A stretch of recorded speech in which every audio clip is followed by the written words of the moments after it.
Call the meeting to order. The Standing Committee on Access to Information and Ethics, meeting 155. And the last of our International Grand Committee meetings this week. So it's the International Grand Committee on Big Data, Privacy and Democracy. Today we have with us from Amazon, Mark Ryland, Director, Security Engineering, Office of the Chief Information Officer of the Amazon Web Services. With Microsoft Canada Incorporated, Marlene Floyd, National Director, Corporate Affairs. John Wegelt, is that correct? National Technology Officer. From the Mozilla Foundation, Alan Davidson, Vice President, Global Policy, Trust and Security. And last but not least, Apple Incorporated, Eric. Now that one's going to be a challenge for me. Eric Neuenschwander. Okay, yeah, that works, eh? Manager of User Privacy. So I'll just start off. We're going to get into your testimony, but I just wanted to say the CEOs were invited today, and it's unfortunate that they didn't come. Again, as I've said to many of you just prior to the meeting, this is supposed to be a constructive meeting on how to make it better, and some of the proposals that your companies have right from the top are good ones, and that's why we wanted to hear them today and to answer our questions. But we do appreciate that you're here. So we'll start off with Mr. Ryland for 10 minutes. Thank you very much. Good morning, Chair Zimmer, members of the committee, and also international guests. My name is Mark Ryland. I serve as the Director of Security Engineering in the Office of the Chief Information Security Officer at Amazon Web Services, the cloud computing division of Amazon. Thank you for giving me the opportunity to speak with you today. I'm pleased to join this important discussion, and I'd like to focus my remarks today on how Amazon puts security and customer trust at the center of everything we do. Amazon's mission is to be the Earth's most customer-centric company. Our corporate philosophy is firmly rooted in working backwards from what customers want and continuously innovating to provide customers better service, more selection, lower prices. We apply this approach across all our areas of business, including those that touch on consumer privacy and cybersecurity. Amazon has been serving Canadian customers since we first launched Amazon.ca in 2002. Amazon now has more than 10,000 full-time employees in Canada. We've announced in 2018 plans to create an additional 6,300 jobs. We also have two what we call tech hubs, one in Toronto, another in Vancouver. These are clusters of offices employing more than 1,000 software engineers and a number of supporting technical workers building some of our most advanced global systems. We also have offices in Victoria, that's abebooks.com, and in Winnipeg with our AWS ThinkBox subsidiary. We operate 7 fulfillment centers in Canada, and 4 more have been announced, and they will all open this year in 2019. Now a little bit about our cloud platform. Just about over 13 years ago, Amazon launched Amazon Web Services, which is our cloud computing business. Montreal is home to our AWS Canada region, which is made up of a number of distinct data centers. We launched AWS because after over a decade of building and running Amazon.com, we realized we had developed a core competency in operating massively scaled technology infrastructure and data centers.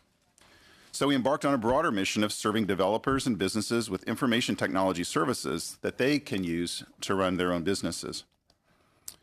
The term cloud computing refers to the on-demand delivery of IT resources over the internet or over private networks. The AWS cloud spans a network of data centers across 21 geographic regions around the globe. Instead of owning and maintaining their own data centers, our customers can acquire technology such as compute power, storage, and databases in a matter of seconds on an as-needed basis by simply calling an API or clicking a mouse on a graphical console. We provide IT infrastructure and services similar to how you flip a switch to turn on the lights in your home and the power company just sends you electricity. You really could say that we're one of the committee's concerned about democracy. We're really democratizing access to IT services, things that only very large organizations could previously do in terms of the scale involved. Now the smallest organizations can get access to that same type of very sophisticated advanced technology with simply a click of a button and just paying for their consumption. Today, AWS operates IT services, providing service to millions of active customers in over 190 countries. Companies that leverage AWS range from large Canadian enterprises such as Porter Airlines, Shaw, the National Bank of Canada, TMX Group, Chorus, Capital One, and BlackBerry, to innovative startups like Vidyard and Sequence Bio. I want to underline that privacy really starts with security. Privacy regulations and expectations cannot be met unless systems are maintaining the confidentiality of data according to their design. At AWS, we say that security is, quote, job zero, unquote, by which we mean it's even more important than a number one priority. We know that if we don't get security right, we don't really have a business. AWS and Amazon are vigilant about our customers' security and privacy and have implemented sophisticated technical and physical measures to prevent unauthorized access to data. Security is everyone's responsibility. While we have a world-class team of security experts monitoring our systems 24/7 to protect customer data, every AWS employee, regardless of role, is responsible for ensuring that security is an integral component of every facet of our business. Security and privacy are a shared responsibility between AWS and the customer.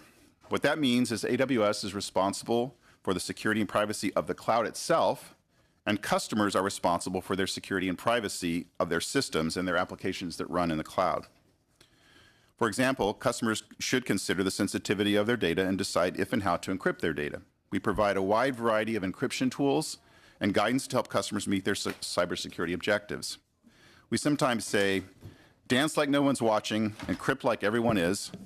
Encryption is also helpful when it comes to data privacy. In many cases, data can be effectively and permanently erased simply by deleting encryption keys, for example. More and more, organizations are realizing the link between IT modernization offered by the cloud and a better security posture. Security depends on the ability to stay a step ahead of a rapidly and continuously evolving threat landscape, requiring both operational agility and the latest technologies. The cloud offers many advanced security features that ensure that data is securely stored and handled. In a traditional on-premises environment, organizations spend a lot of time and money managing their own data centers and worry about defending themselves against a complete range of nimble, continuously evolving threats that are difficult to anticipate. AWS implements baseline protections, such as DDoS protection, distributed denial of service protections, authentication, access control, and encryption.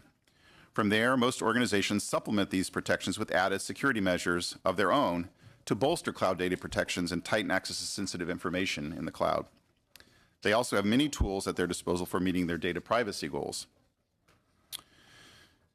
As the concept of cloud is often new to people, I want to emphasize that AWS customers own their own data. Customers choose the geographic location in which to store their data in our highly secure data centers. Their data does not move unless the customer decides to move it, and we do not access or use our customers' data without their consent. Technology is an important part of modern life and has the potential to offer extraordinary benefits that we are just beginning to realize.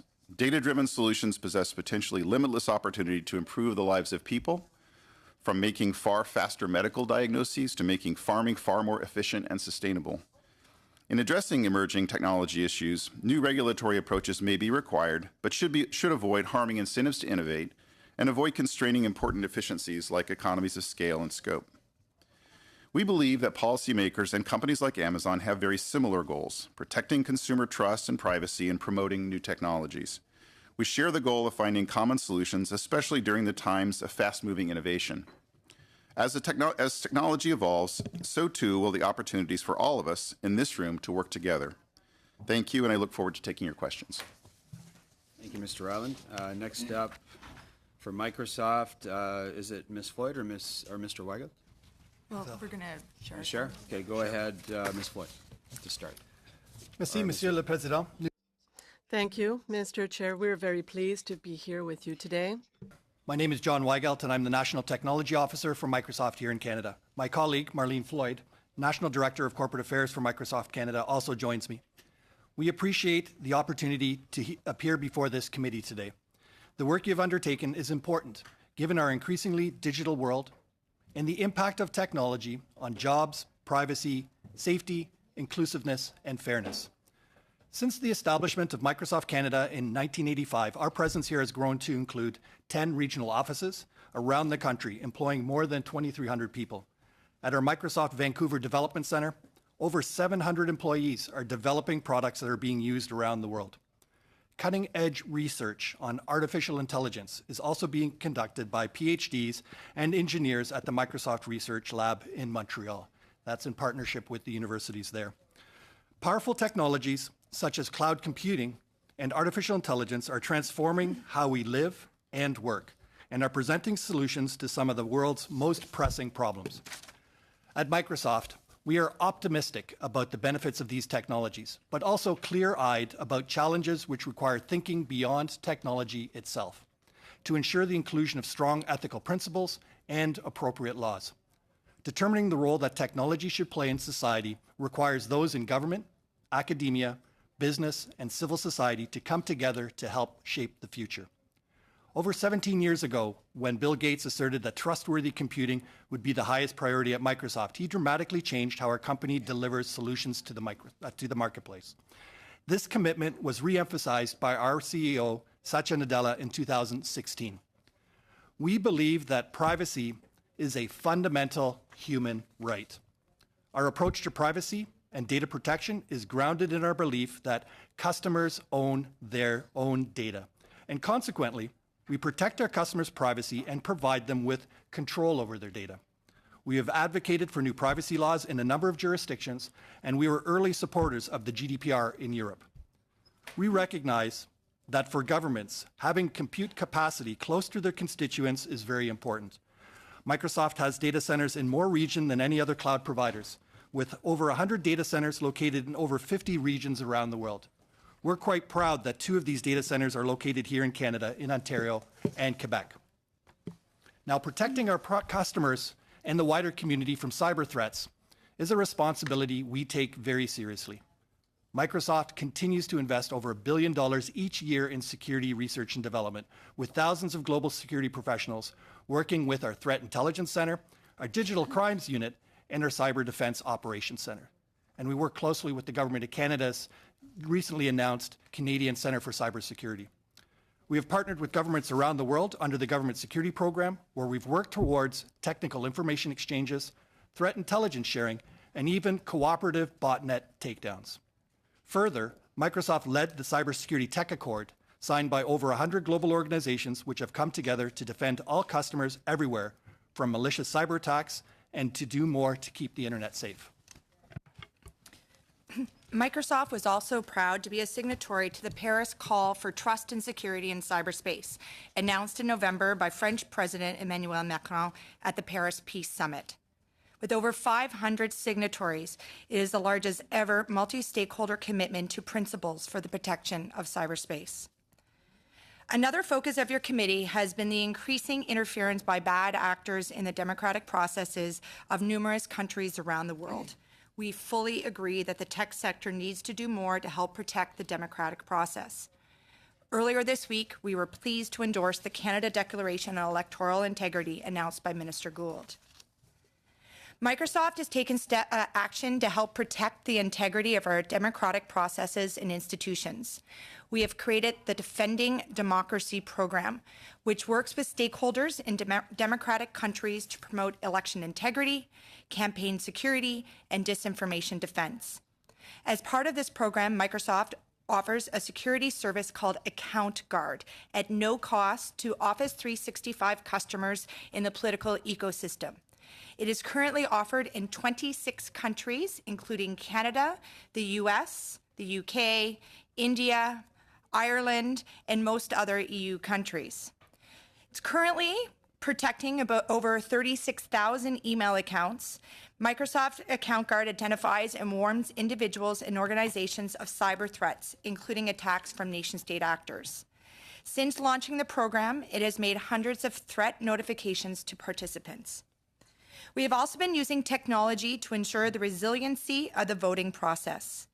Earlier this month, we announced Election Guard, a free open-source software development kit aimed at making voting more secure by providing end-to-end verification of elections, open results to third-party organizations for secure validation, and allowing individual voters to confirm that their votes were counted correctly.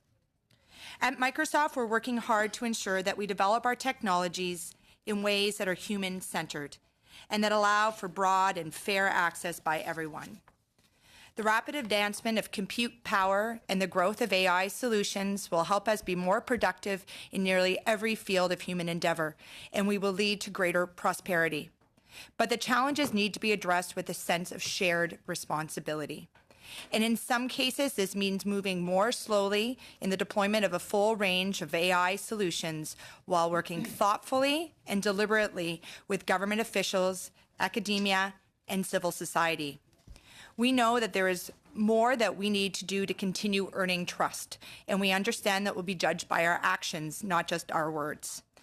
Microsoft is committed to continuing to work in deliberate and thoughtful partnership with government as we move forward in this digital world. Thank you, and we're happy to receive your questions. Thank you, Ms. Floyd. We'll go up next to Mr. Davidson with Mozilla.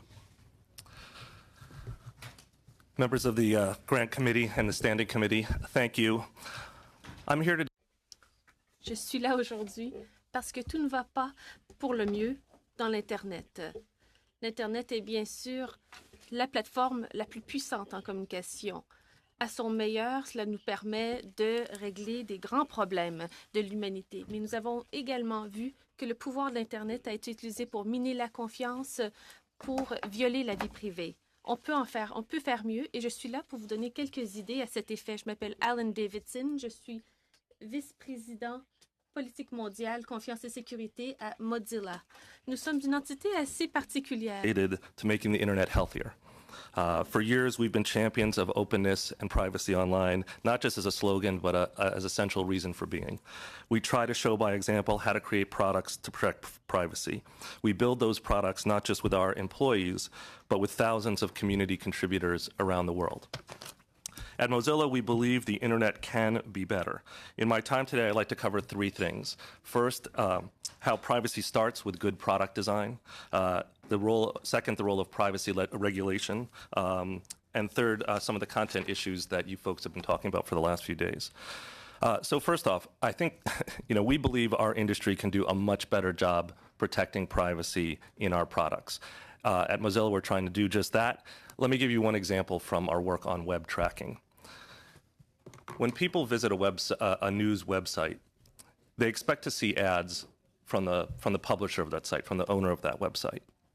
But when visitors to the top news sites, at least in the US, visit, they encounter dozens of third-party trackers from sites other than the one that they're visiting, sometimes as many as 30 or 40. Some of those trackers come from household names. Some of them are totally obscure companies that most consumers have never heard of, right? Regardless, the data collected by these trackers is creating real harm. It can enable divisive political ads. It can shape health insurance decisions. It's being used to drive discrimination in housing and jobs. And the next time you see a piece of misinformation online, ask yourself, where did the data come from that suggested that you would be such an inviting target for that misinformation? So at Mozilla, we've set out to try to do something about tracking. We created something we call the Facebook container, which greatly limits what Facebook can collect from you when you're browsing on Firefox.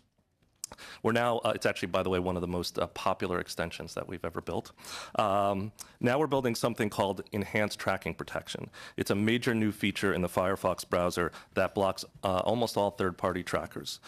And this is going to greatly limit the ability of companies that you don't know to secretly track you as you browse around the web. We're rolling it out to more people, and our ultimate goal is to turn it on by default for everybody. And I emphasize that because what we've learned is that creating products with privacy by default is a very, very powerful thing for users. Along with efforts like our lean data practices, which we use to limit the data that we collect in our own product, it's an approach that we hope others adopt. Because we've learned that it's really unrealistic to expect that users are going to sort through all the privacy policies and all the different options that we can give them to protect themselves. To make privacy real, the burden needs to shift from consumers to companies. Unfortunately, not everybody in our industry believes that, and so let me turn to my second point, which is that we do believe that regulation will be an essential part of protecting privacy online. The European Union's been a leader in this space. Many other countries around the world are now following suit and trying to build their own new data protection laws, and that's important because the current approach the approach we've had really for the last 2 decades in our industry is clearly not working anymore. We've really embraced in the past this notion of notice and choice. If we just tell people what we're going to collect and let them opt out, surely they'll be fine. And what we found is that is really not working for people. So we've been proponents of these new data protection rules, and we hope you will be too. We believe that a good privacy law should have three main components. It needs clear rules for companies about what they can collect and use. It should have strong rights for individuals, including granular and revocable consent about specific uses. And it should be implemented with an effective and empowered enforcement agency, which is not always the case. So we think that's an important component. Critically, we believe you can build those laws, you can include those components while still preserving innovation and the beneficial uses of data. That's why we're supporting a new federal privacy law in the US, and we're working with regulators in India and Kenya and in other places to promote those laws. My final point, third point, is just given the conversation you all have had for the last few days, I thought it would be useful to touch on at least some of our views on the big issues of content regulation. I have to say, of the issues that are all the issues being examined by the committee, I think we believe this is the most difficult. We've seen that the incentives for many in the industry encourage the spread of misinformation and abuse. Yet we also want to be sure that our reactions to those real harms do not themselves undermine the freedom of expression and innovation that has been such a positive force in people's lives on the internet. We've taken a couple of different approaches at Mozilla. We're working right now on something around what we call accountability processes. So rather than focusing on individual pieces of content, think about the kinds of processes that companies should have to build to attack those issues. We believe that that can be done with a principles-based approach, so something that's tailored to different and proportionate to different companies' roles and size, so not to disproportionately impact smaller companies, but to give more responsibility to larger companies that play a bigger role in the ecosystem. I'd say we've also been really engaged in the issues around disinformation, in particularly in the lead up to the EU parliamentary elections that just happened.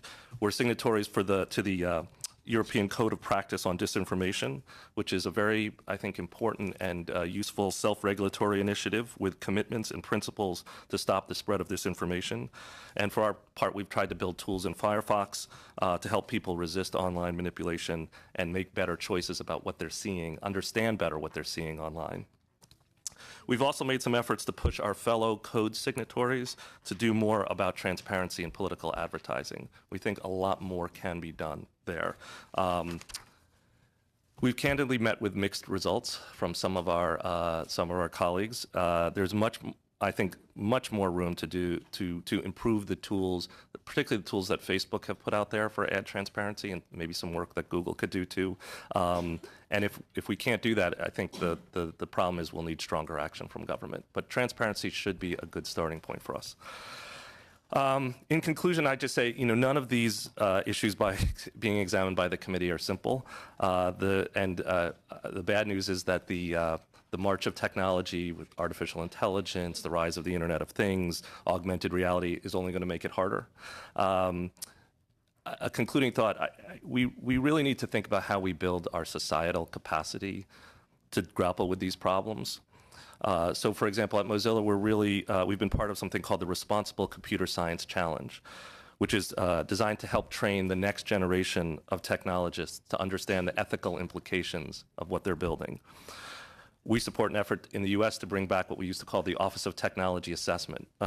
So building out government's capacity to better understand these issues and work more agilely. We're working to improve the diversity in our own company and our industry, which I think is essential if we're going to build capacity to address these issues. And we publish something every year called the Internet Health Report, which just came out a couple weeks ago. And it's part of what we view as really the massive project that we all have to help educate the public so that they can address these issues.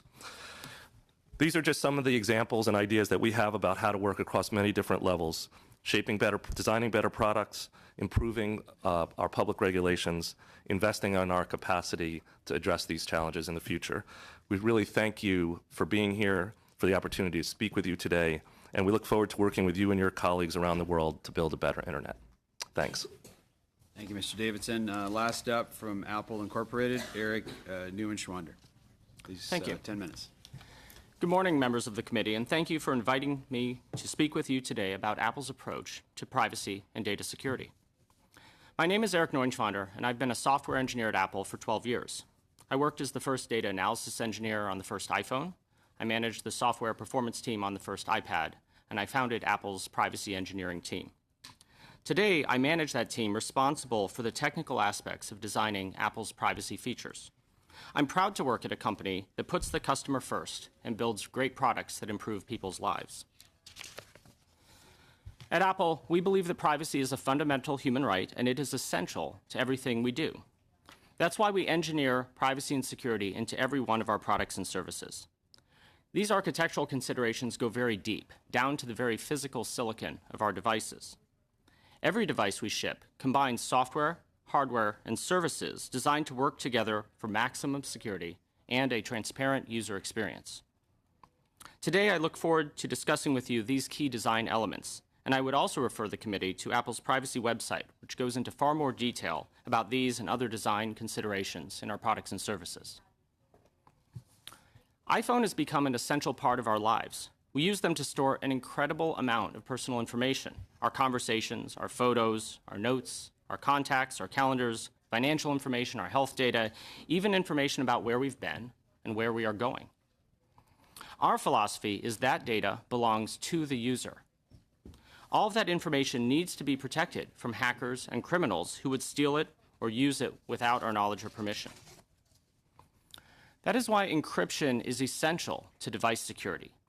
Encryption tools have been offered in Apple's products for years, and the encryption technology built into today's iPhone is the best data security available to consumers. We intend to stay on that path because we're firmly against making our customers' data vulnerable to attack. By setting up a device passcode, a user automatically protects information on their device with encryption. A user's passcode isn't known to Apple and, in fact, isn't stored anywhere on the device or on Apple servers. Every time, it belongs to the user and the user alone. Every time a user types in their passcode, iPhone pairs that input with a unique identifier that iPhone fuses into its silicon during fabrication. iPhone creates a key from that pairing and attempts to decrypt the user's data with it. If the key works, then the passcode must have been correct. If it doesn't work, then the user must try again. And we designed iPhone to protect this process using a specially designed secure enclave, a hardware-based key manager that is isolated from the main processor and provides an additional layer of security. As we design products, we also challenge ourselves to collect as little customer data as possible. While we want your devices to know everything about you, we don't feel that we should. For example, we've designed our hardware and software to work together to provide great features by efficiently processing data without that data ever leaving the user's device. When we do collect personal information, we are specific and transparent about how it will be used because user control is essential to the design of our products. For example, we recently added a privacy icon that appears on Apple devices when personal information is collected. A user can tap on it to learn more about Apple's privacy practices in plain language. We also use local differential privacy, a technique that enables Apple to learn about the user community without learning about individuals within that community. And we have pioneered just-in-time notices so that when third-party apps seek to access certain types of data, a user is given meaningful choice and control over what information is collected and used. This means third-party apps cannot access users' data like contacts, calendars, photos, the camera, or microphone without asking for and obtaining explicit user permission. These and other design features are central to Apple. Customers expect Apple and other technology companies to do everything in our power to protect personal information. And at Apple, we are deeply committed to that because our customers' trust means everything to us. We spend a lot of time at Apple thinking about how we can provide our customers not only with transformative products, but also with trusted, safe, and secure products. By building security and privacy into everything we do, we've proved that great experiences don't have to come at the expense of privacy and security. Instead, they can support them. I'm honored to participate in this important hearing, and I look forward to answering your questions. Thank you. Thank you, Mr. Neunschwander. So we'll start off with questions from committee members, and just wanted to say my colleague will be here, Damien Collins. He just wanted to give regrets that he had another thing he had to attend to, but he'll be here shortly. We'll start off with Mr. Erskine-Smith for 5 minutes. Thanks very much. Thanks all for your presentations. I took from the presentations, I know Microsoft supports the GDPR and stronger privacy rules. Obviously, Tim Cook has been public in support of the GDPR. Amazon, do you also support the GDPR? Certainly support the privacy principles of user control, consent, and so forth. We think that the actual legislation is new enough and creates some burdens that we don't think directly impact user privacy in a positive way. So while we're fully compliant and fully supportive of the principles, we don't think necessarily it's something that should be applied universally at this And point. support of the principles includes principle of data minimization. Yes, as well as user control. That's really the key principle. And Microsoft, you would agree with the principle of data minimization? Yes, we would. Great. With respect to consumer privacy protection, one way to better protect consumer privacy is to have additional opt-in consents that are explicit for secondary purposes. Or, for example, if we use Amazon's Echo, California was proposing smart speaker rules where there would have to be opt-in consents for that information to be stored. Do you agree with those rules?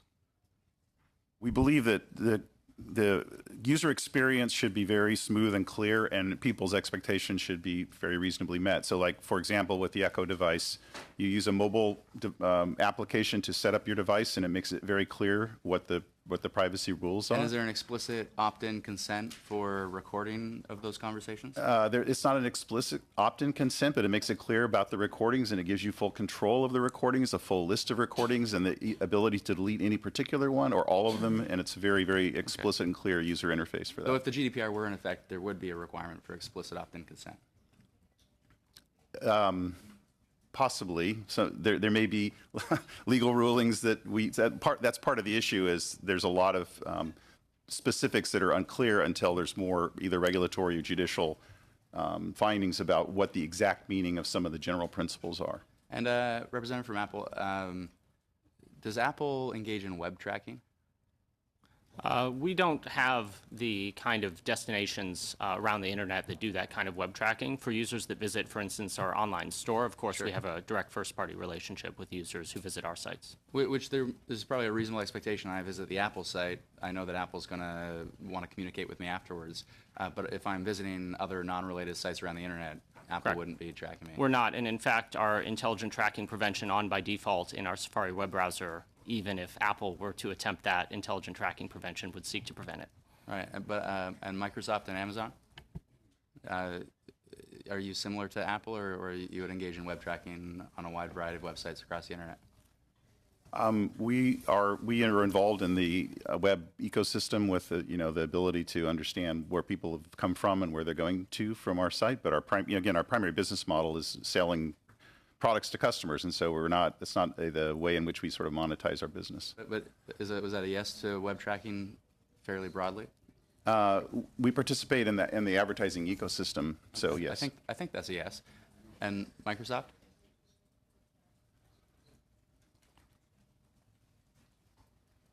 We have our properties as the other communities, so the Microsoft Store and the MSN properties, and so we are able to determine where our customers are coming from. The reason I ask, so we had an individual yesterday talking about, so consent in some cases isn't good enough, and in some cases I understand that, where I'm a reasonably busy person. I can't be expected to read every agreement that in terms and conditions. I can't be expected to read all of them.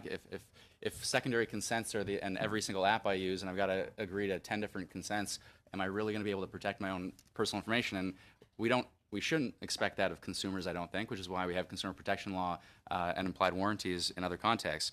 So this McNamee yesterday suggested something should strictly be off the table.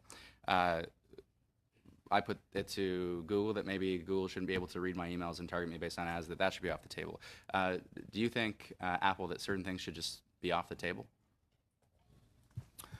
Yes, for our iCloud service, this is a place where users can store their photos or their documents with Apple, and we are not mining that content to build profiles about our users. We consider it's the user's data, which we're storing on our service, but it remains the user's data. And similarly to Microsoft and to Amazon, do you think certain data collections should simply be off the table completely? So I think one of the things that we feel strongly about is users having visibility into what data that they have shared with particular organizations. We've worked very closely, I personally have worked very closely with information privacy commissioners across Canada to talk about the consent environment and what does consent mean. And so as we rolled out tools like Cortana, for example, we worked with the Federal Privacy Commissioner's Office to understand, which of the 12 stages of consent for consumers was But I'm critically suggesting important. beyond consent, should certain things be off the table. For example, my personal pictures on my phone, should those be able to be scanned and then I get targeted ads? So to be clear, we don't scan that Well, I know information, you but don't, however, but we do should certain provide things be off the visibility. table is my point. We provide visibility to customers so that they understand where their data is being used and give them full control. So our privacy dashboard, for example, allows you to see what data is resident within the Microsoft environment, and then you're able to control that and be able to manage that in a better fashion. So it's all about having that user interaction so that they understand the value proposition of being able to share those things. And Amazon, should certain things just be off the table? I don't think you can say a priori that certain things are always inappropriate because, again, the customer experience is key. And if people want to have a better customer experience based on data that they share, and consent, obviously, and control are So kids, critical. for example, under the age of 18, maybe that should be not, we are not able to collect information about kids under the age of 18 or under 16 or under 13. Kids, let's say, should that be off the table? So we're going to comply with all of the laws of the countries where we operate. If that is, But you don't have a view on an ethical basis. With respect to we certainly have a collecting view information from that parents should be in charge of children's online experience, and we give parents the full control in our systems for that experience. Thanks very much. Thank you, It's so Mr. hard to say yes. We'll go next up for 5 minutes to Peter. Thank you, Chair, and thanks to all of our witnesses for appearing today. My first question is for Mr. Ryland at Amazon. And in September last year, your Vice President and Associate General Counsel for Amazon, Mr. DeVore, testified before a U.S. Senate committee and was very critical, I think fair to say, of the California Consumer Act that was passed. And among the consumer rights, or the new consumer rights in that act that he was critical of, was the right for users to know all of the data, the business data that is collected about a user, and the right to say no to the sale of that business data. And it provides in California the right to opt out of the sale of that data to third parties. He said the act was enacted too quickly, and that the definition of personal information was too broad. I wonder if you could help us today by giving us Amazon's definition of personal information. So, protectable personal information. Right. So, well, first of all, let me say that I work in Amazon Web Services, on our security and privacy of our cloud platform. So, I'm not a deep expert in our broadly across all of our privacy policies, but I will say that the certain elements of consumer data are used in the core parts of business. For example, if we sell a product to a customer, we need to track some of that data for tax purposes, for other legal purposes. So it's impossible to say that a consumer has complete control over certain things that there's other legal reasons why sometimes data must be retained, for example. Have you had any users request or ask about the user data that has been collected about them and whether or not it's been sold? Yes, absolutely. We have a whole privacy page. First of all, we do not sell our customer data, full stop. Secondly, we have a privacy page which shows you all the data that we've accumulated about you, your order history, digital orders, book orders, et cetera. We have a whole privacy page for our Alexa voice service, and all that gives users control and insight into the data that we're utilizing. So despite Mr. DeVore's criticism, Amazon is complying with the California Act, and I would assume would comply with any other legislation passed anywhere in the world that was similar? We will always comply with the laws that apply to us in wherever we do business. Okay, thank you. I'd like Absolutely. to ask a question now to Mr. Davidson about Mozilla. And I know that Mozilla, with all of its good practices, its its nonprofit public benefit mandate, does work with Google and with Bing. And I'm just wondering, how do you establish firewalls for user data accumulation that those two organizations would otherwise collect and monetize? Thank you. It's a great question, and it's pretty simple for us. We just don't send data to them beyond what they would normally get from a visitor who visits their website.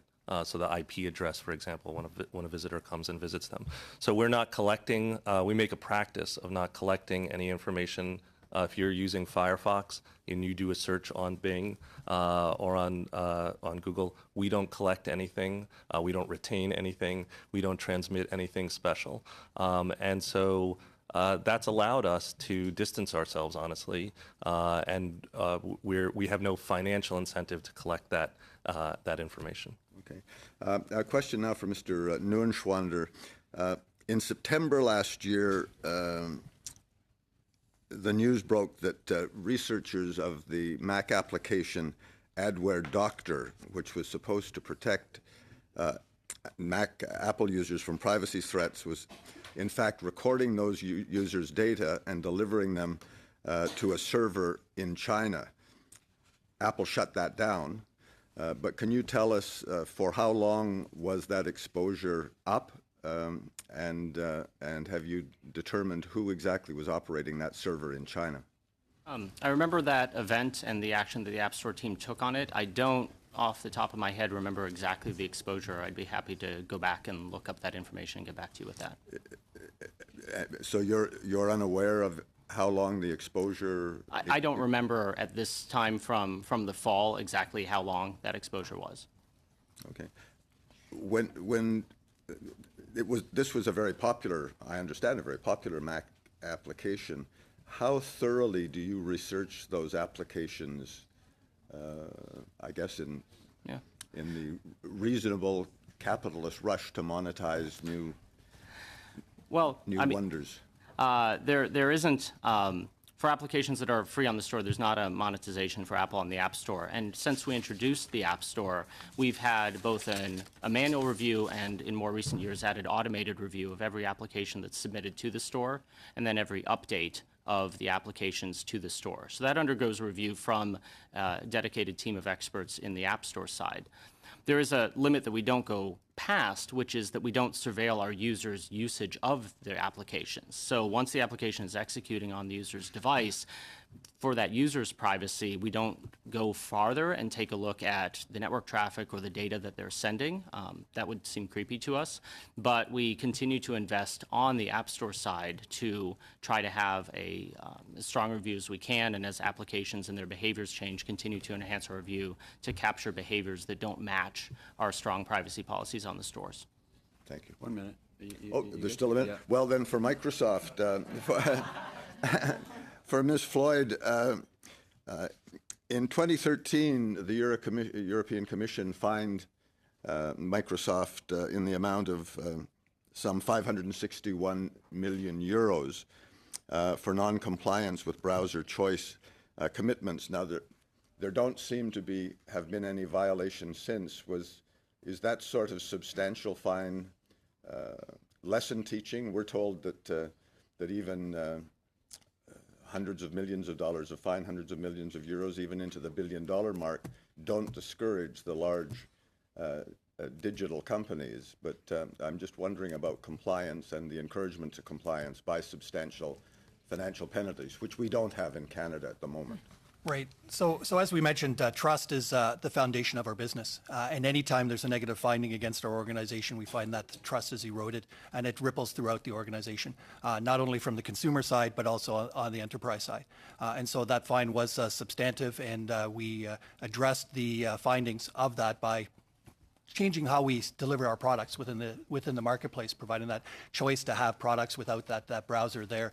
And so when we look at order making powers here in Canada or whatnot, having that negative finding will really then impact the business far broader than I think when you look at some of those monetary findings. So quickly, you would encourage the Canadian government to stiffen its regulations and the penalties for non-compliance with privacy protection?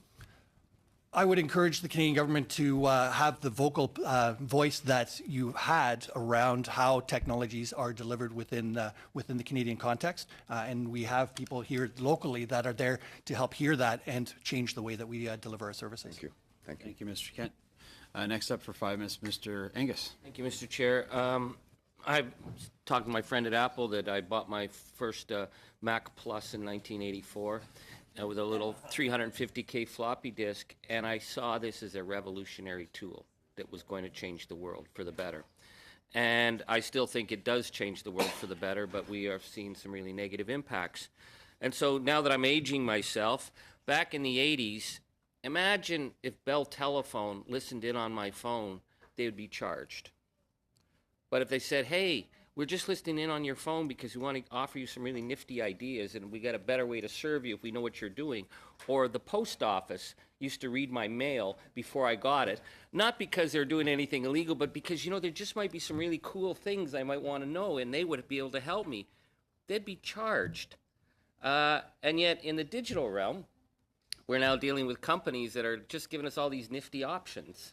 And this is where my colleague, Mr. Erskine Smith, is trying to get some straight answers. I think as legislators, we're really moving beyond this talk about consent, because consent has become meaningless. If we are being spied on, if we're being watched, if our phone's tracking us, consent is becoming a bogus term because it's about claiming space in our lives that we have not given. And if we had old school rules, you would not be able to listen in on our phones. You would not be able to track us without our rights. And yet suddenly it's okay in the digital realm. So, Mr. Davidson, I'm really interested in the work that Mozilla does.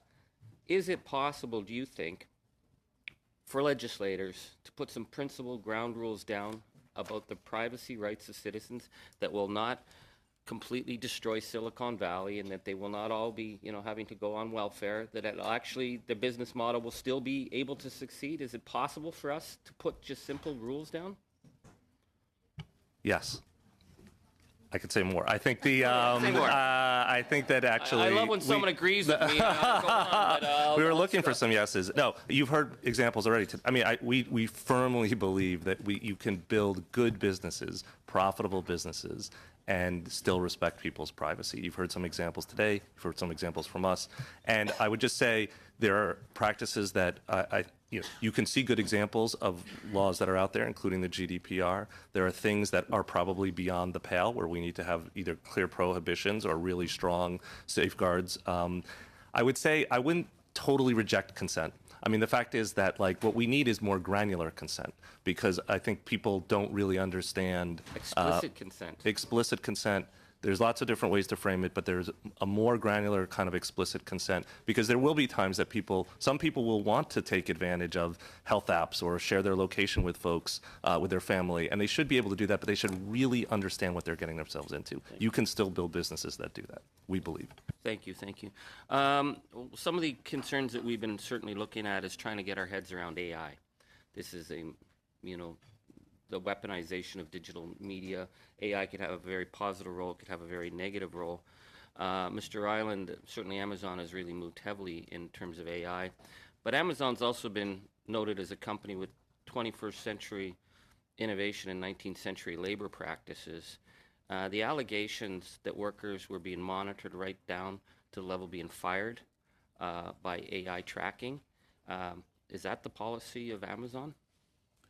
Certainly, our policy is to respect and the dignity of our workforce and to treat everyone in a proper fashion. So I don't know the specifics of that allegation. I'd be happy to get back to you with more information on that. It was a pretty famous article about Amazon that right down to the seconds of the workers is being monitored by AI, and those who were too slow were being fired. I mean, I may be old school. I would think that would be illegal under labor laws in our country, but that was apparently how AI is being used in the fulfillment centers, and that's, to me, a very problematic misuse of AI. So you're not aware of that? Not aware of that, and I'm almost certain that there would be human review of any decisions. There's no way that we would make a decision like that without at least some kind of human review of machine learning types of algorithms. So, yeah, because it was a pretty damning article, and it was covered in many international papers. Would you be able to get back to our committee, get us a response? Be happy to follow up with Yeah, that. I don't want to put you on the spot here, but I'd rather get a response on this because I think on AI, this is something we would certainly want to get a sense of Amazon's perspective on how it uses AI in terms of the monitoring of the workers within the fulfillment center. So if you could get that to our committee, that would be very helpful. I will do that. We'll go up next to our delegation, so we'll start off with Singapore. Go ahead for 5 minutes. Thank you, Chair. I have some questions for Mr. Alan Davidson. I was reading the Mozilla manifesto with interest. Yes, I had some time. So I think there are 10 principles in your manifesto. And specifically for Principle 9, it reads that commercial involvement in the development of the internet brings many benefits. A balance between commercial benefit and public benefit is critical. That's what it says, Principle 9. So would you agree then that for tech companies, even with their desire for growth and profitability, that they should not abdicate their responsibility to safeguard against abuse of their platforms? We absolutely agree with that. And I would say that manifesto, for those who haven't seen it, is really like our guiding principles. It was written almost 15 years ago. We just updated it with a new set of things that we've added onto it to respond to the modern times. But we think, yes, that balance is really important. And I think companies need to be thinking about the implications of what they're building. I also think government needs to put guardrails around it because I think what we've seen is not all companies will do that, and some companies need guidance. And also, I think there was an internet health report that Mozilla Foundation put out. I'd like to thank your organization, it being a non-profit, working for the public benefit. So I think the Cambridge Analytica scandal was referred to.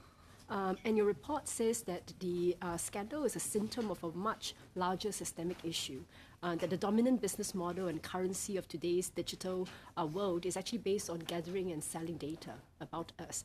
So would you agree then that the Cambridge Analytica scandal somehow demonstrates a mindset where the pursuit of profit and the pursuit for company growth had somewhat been prioritized over civic responsibility? I think so, yes, but our hope. Our hope is that some of those are isolated instances, and I would just say that not every company operates that way, and there are, I think, companies that are out there trying to do the right thing for users, trying to put their users first. And it's not just for altruistic purposes. It's because I think many of us believe that you build a better business and in the long term should be rewarded in the market if you put your users first. Because we've also heard testimonies yesterday. I think many of the Grand Committee members around had spoken with witnesses. We've talked about examples around Sri Lanka, Nancy Pelosi, where it seemed that it was more about putting out information out there, freedom of reach, rather than real protection of freedom of speech, because there's no real freedom of speech if it was founded on false information or misleading information.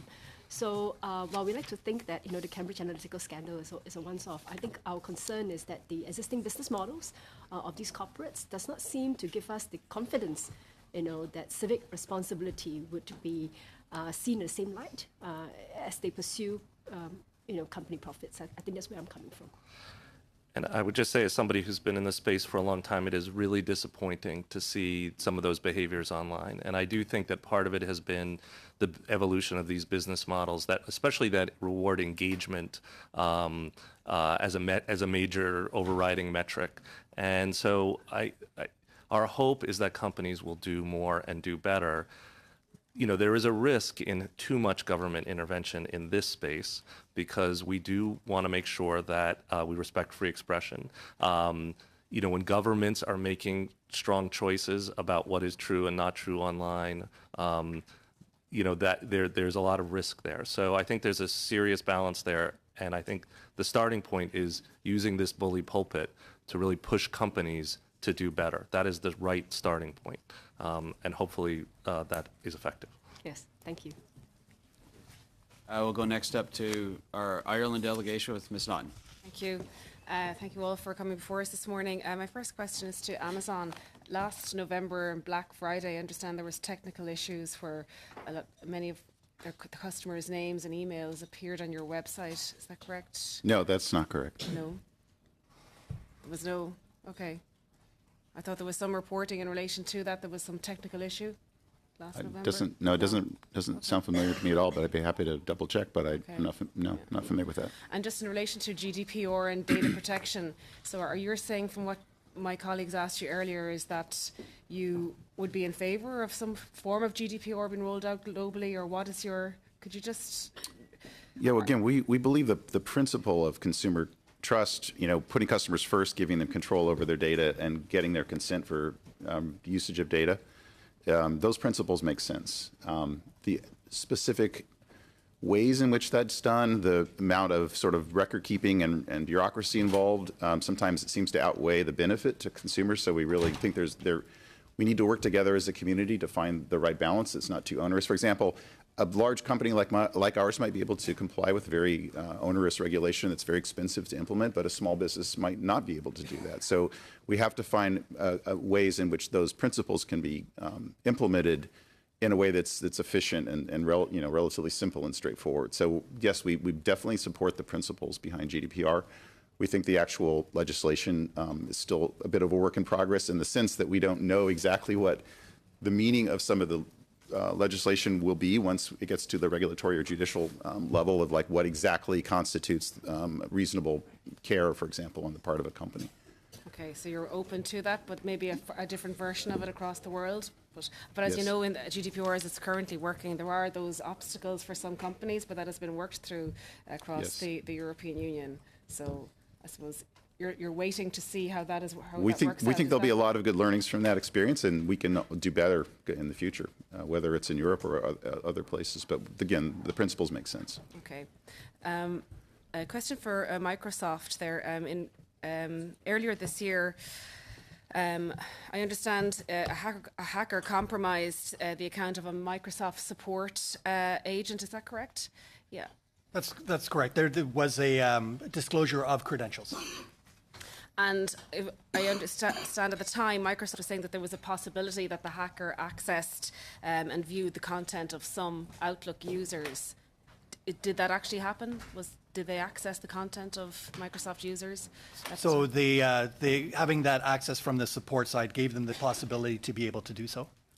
So how was it that a hacker was able to, I suppose, compromise your own security, your data security features?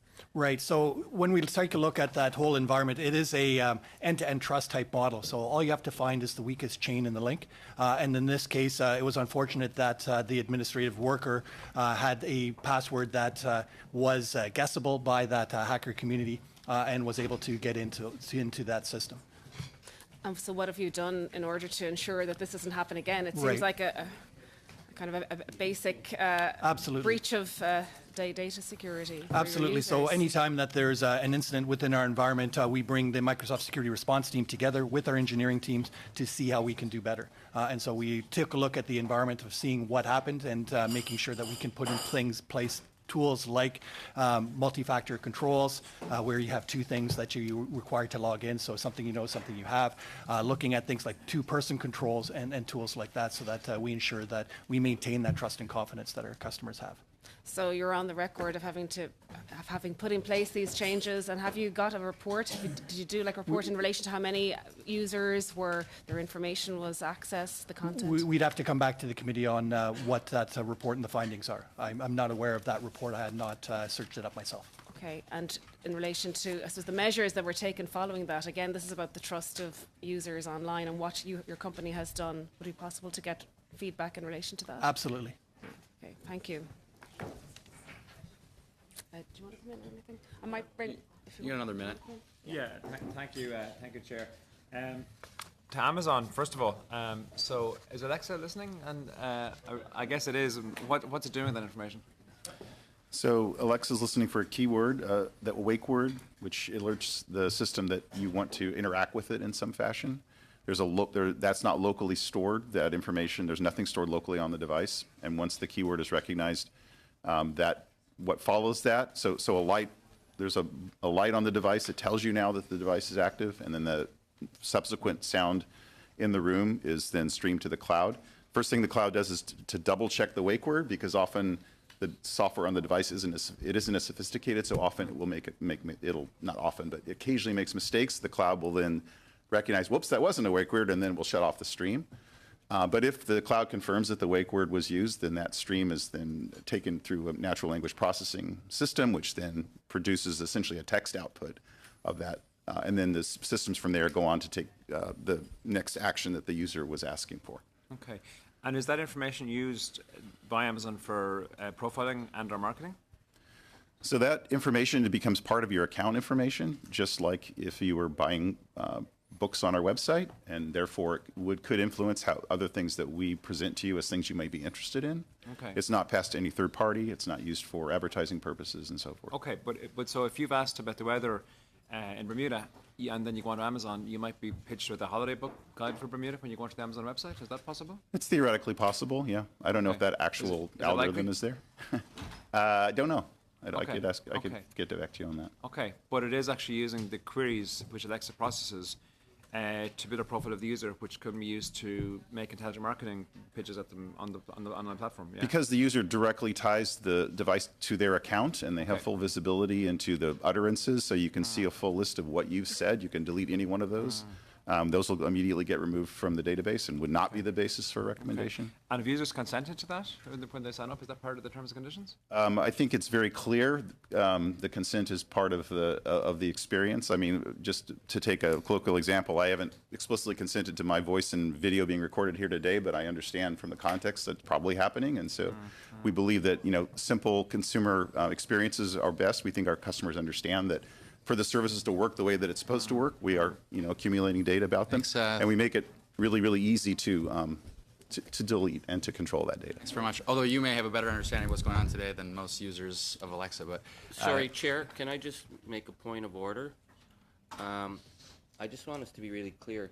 When you're speaking before a committee, that's like speaking before a court. It's not about your consent to be recorded or you think you may be recorded. This is a legal parliamentary process, so of course you're being recorded.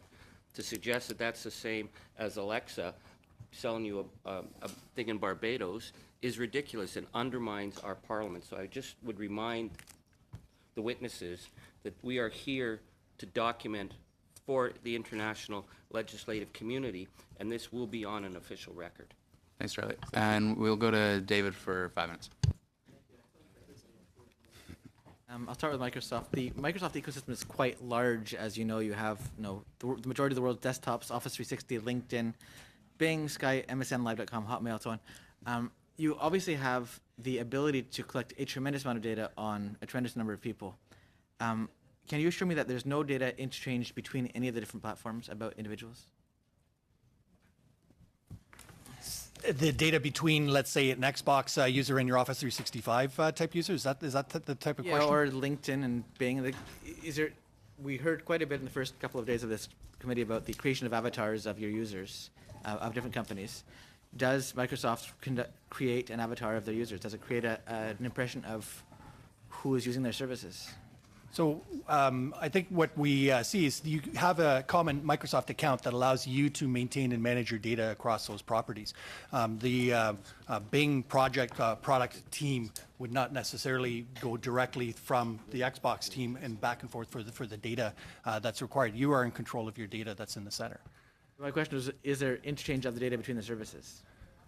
Like you have your common login, but once you've got past login, you can go to different databases. Do the databases interact? Again, across all the different platforms, I would have to look at each individual scenario that's done there to say largely that there's no data exchange across. Okay. You recently bought GitHub, an open source company, which I thought was pretty interesting. Why? So we recognize that, look, the open source community is a very vibrant community with a great development model. And so that open dialogue, that open discussion has gone beyond simply the software conversation and gone to broader projects. And so we saw that as an opportunity for us to help engage with that community. In the past, you'd seen that, look, there was this almost animosity between ourselves and the open source community. And we've really embraced the concept of open source and concepts of open data to be able to help bring better innovation to the marketplace. I come from the open source community, so I can relate to that comment. So that takes me to Mozilla for a second. You talked about enhanced tracking protections. Would you describe tracking and anti-tracking as an arms race? Unfortunately, yes. I mean, I think we are very clear-eyed about the fact that we will build this set of tracking protections. We think they provide real value. I'll give a shout-out to our friends at Apple. They're doing something similar with Safari that's really good. But the trackers will find other ways to get around it, and we'll have to build new tools. So I think this is going to be an ongoing thing for some time, and which is unfortunate for users, but it is an example of how we can do things to protect users. I understood. Apple for a second, there was recently the Sensor ID hack that was patched in 12.2 of iOS. I'm not familiar with it. That permitted any website anywhere in the world to track any iPhone and most Android devices based on sensor calibration data. You're probably familiar with this. Yeah, the fingerprinting issue, yes. Yeah, the fingerprinting issues. Can you tell us more about this and how it was used and if it is truly prevented now in 12.2? First, to step back, I think to explain a little bit of the context, when we're talking about, say, tracking, there can be some technologies that are explicitly for tracking, like cookies, and one of the evolutions that we've seen is the development of a synthetic, what we call a fingerprint. It's just a unique digital number which is synthesized by a third party to attempt to track, probably. It can also be used for anti-fraud and some other reasons, but certainly it is fit for purpose for tracking. So you're right that some researchers identified a way by looking at variations in sensor manufacture that there was the ability to try to synthesize one of these unique identifiers. And fingerprinting, much like anti-tracking, is going to be something that will continually evolve and that we're committed to staying in front of.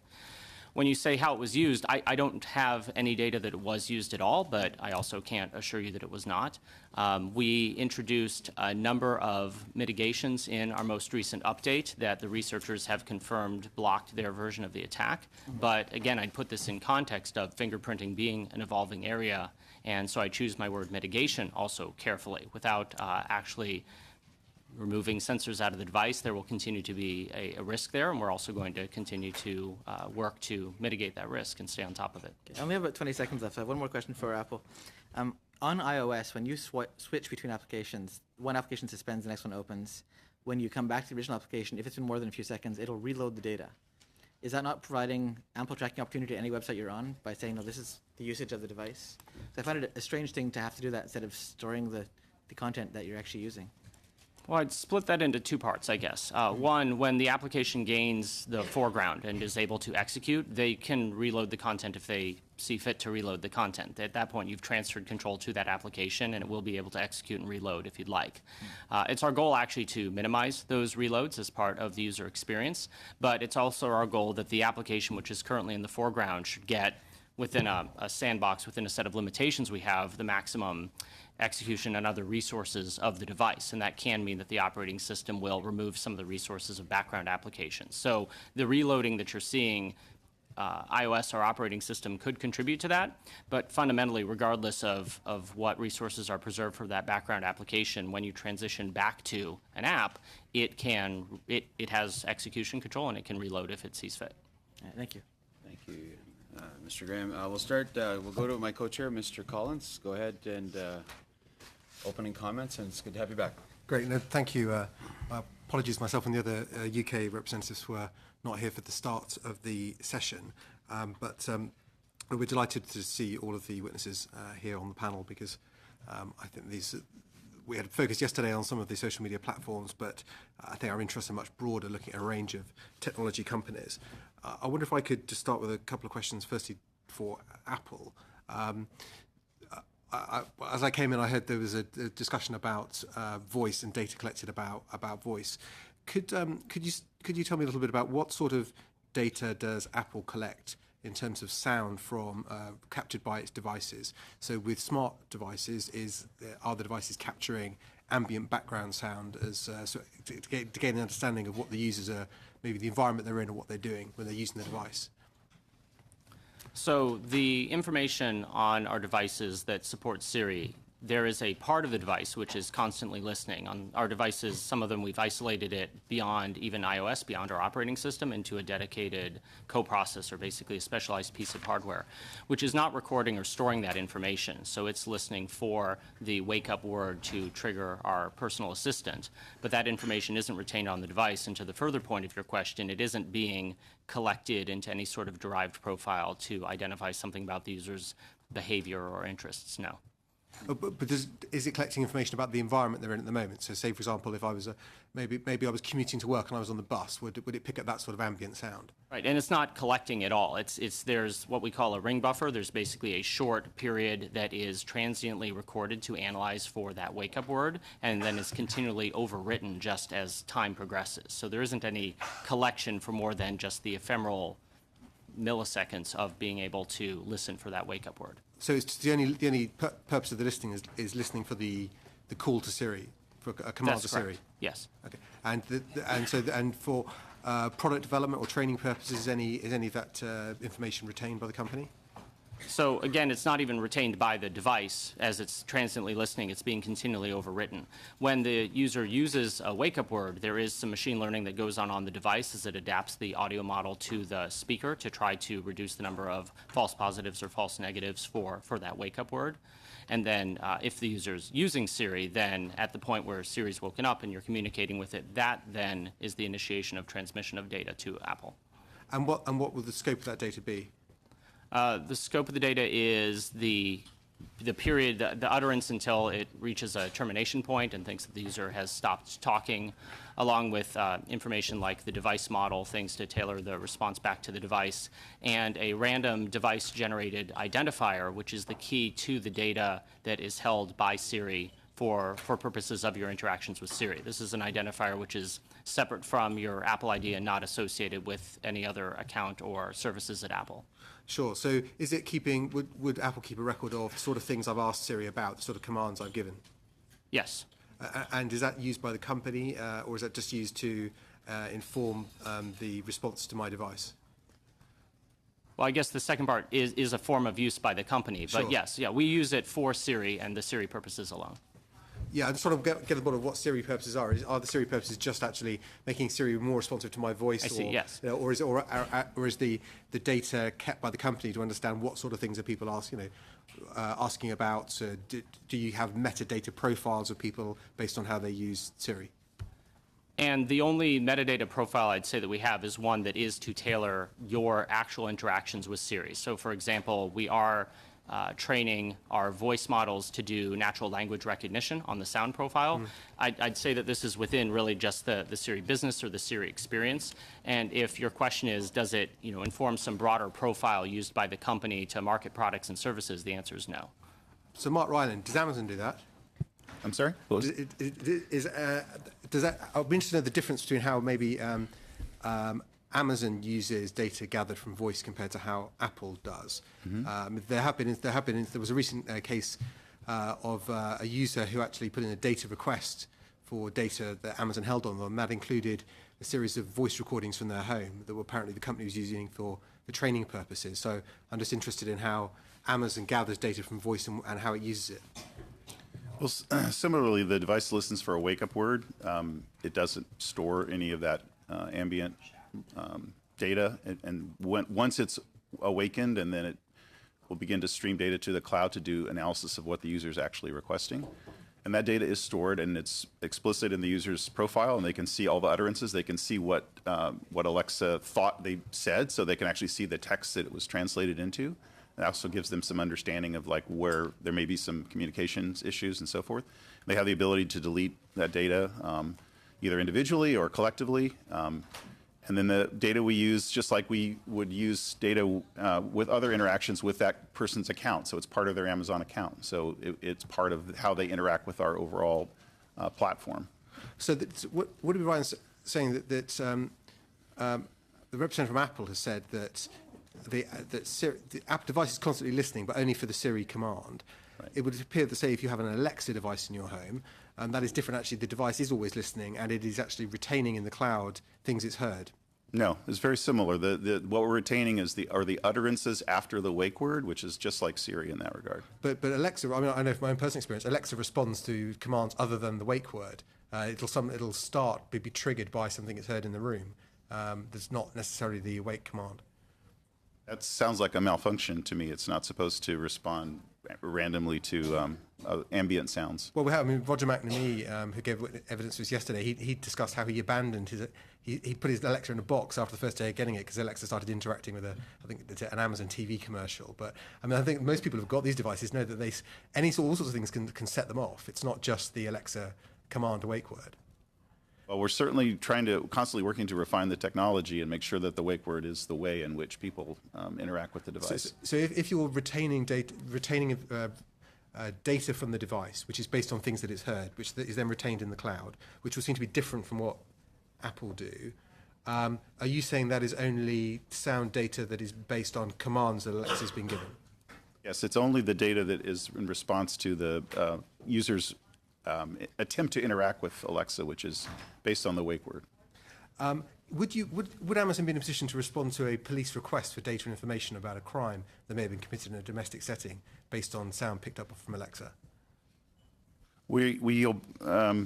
We happily obey the laws of all the countries in which we operate. If there is a binding legal order that's reasonable in scope and so forth, then we will respond to that appropriately. So that would suggest you're retaining more data than just simply commands to Alexa.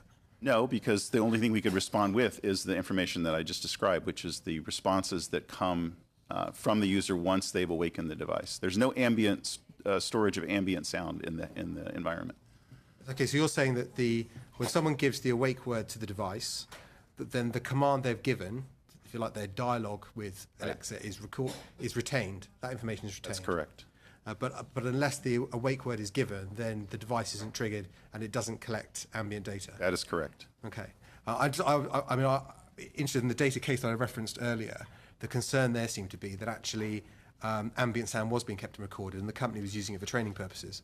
No, the reference to training is simply that we improve our natural language processing models using the data that the customers give to us through their interaction with the device, but not at all based on ambient sound.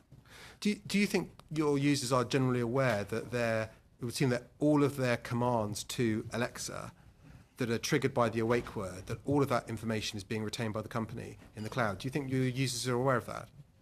I think so. I know my experience with using the mobile device to set up the device at home. I immediately noticed that there is a history icon essentially, and I can go and see all my interaction with the system.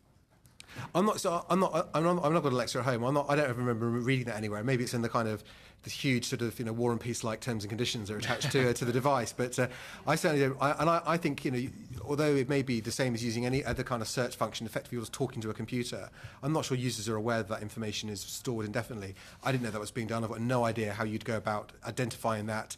I'm slightly intrigued as well that you could actually effectively see a transcript of what you've asked Alexa. Yeah, it's listed in both the mobile app and on the website and the Alexa privacy page. You can see all of your interactions and you can see what the transcription system believed you said and so forth. Yeah. And so presumably all of that is effectively merged into a bucket of data that Amazon holds about me in terms of my purchasing habits and other things as well. It's part of your account data. Yeah, it's a lot of data. Mr. Davidson wanted to respond, so. Yeah. I'm sorry. I would just say, I just wanted to jump in to just say, I think this also highlights the problem we've been talking about with consent. Because Amazon has done I'm a loyal Amazon Echo user.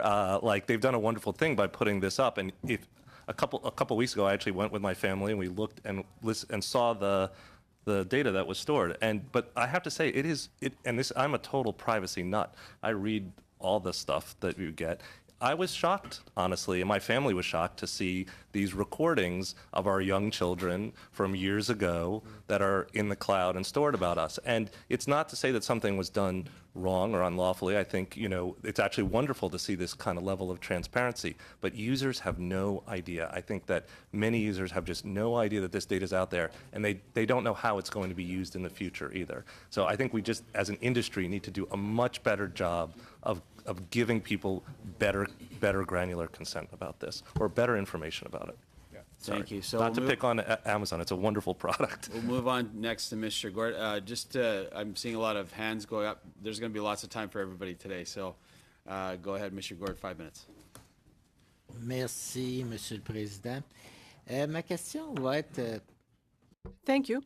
My question might be a little bit more technical in nature. Amazon and other organizations, you collect a lot of personal data on clients. And I am convinced that you're doing everything to ensure that this data is safe. But today, with artificial intelligence, perhaps you've received service offers to foresee the future market. For Amazon, it could be very useful, for example, to predict that next summer, for orders, what items could be the most popular ones. And there might be some subcontractors or some people who have offered services to you with new algorithm systems. Well, to help you predict. Now, if you're using these types of subcontractors, you don't have to tell us, but I mean, can they guarantee, because they're going to use the data within your businesses to provide these types of services, but once they've used them, they can sell the data back to other organizations, and they would be very pleased to obtain this data to sell ads or to do something else. Do you have this type of organizations that provide these types of services? We do contract with third parties for certain delivery of some services, and under very carefully controlled conditions, we share personal. For example, if we're contracting with a delivery service, we share the address, the name and address of the customer where the package has to be delivered. But I think for all of these kind of core machine learning type of use cases like you're talking about, that is all internal to our company. We do not contract out the access to the core business data that we use for essentially running our business. It's only going to be around sort of the peripheral use cases. And in cases where we do share data, we have audit rights, and we carefully control through contract and audit the usage that our contractors make of any data of our customers that we do share with them for these very limited purposes.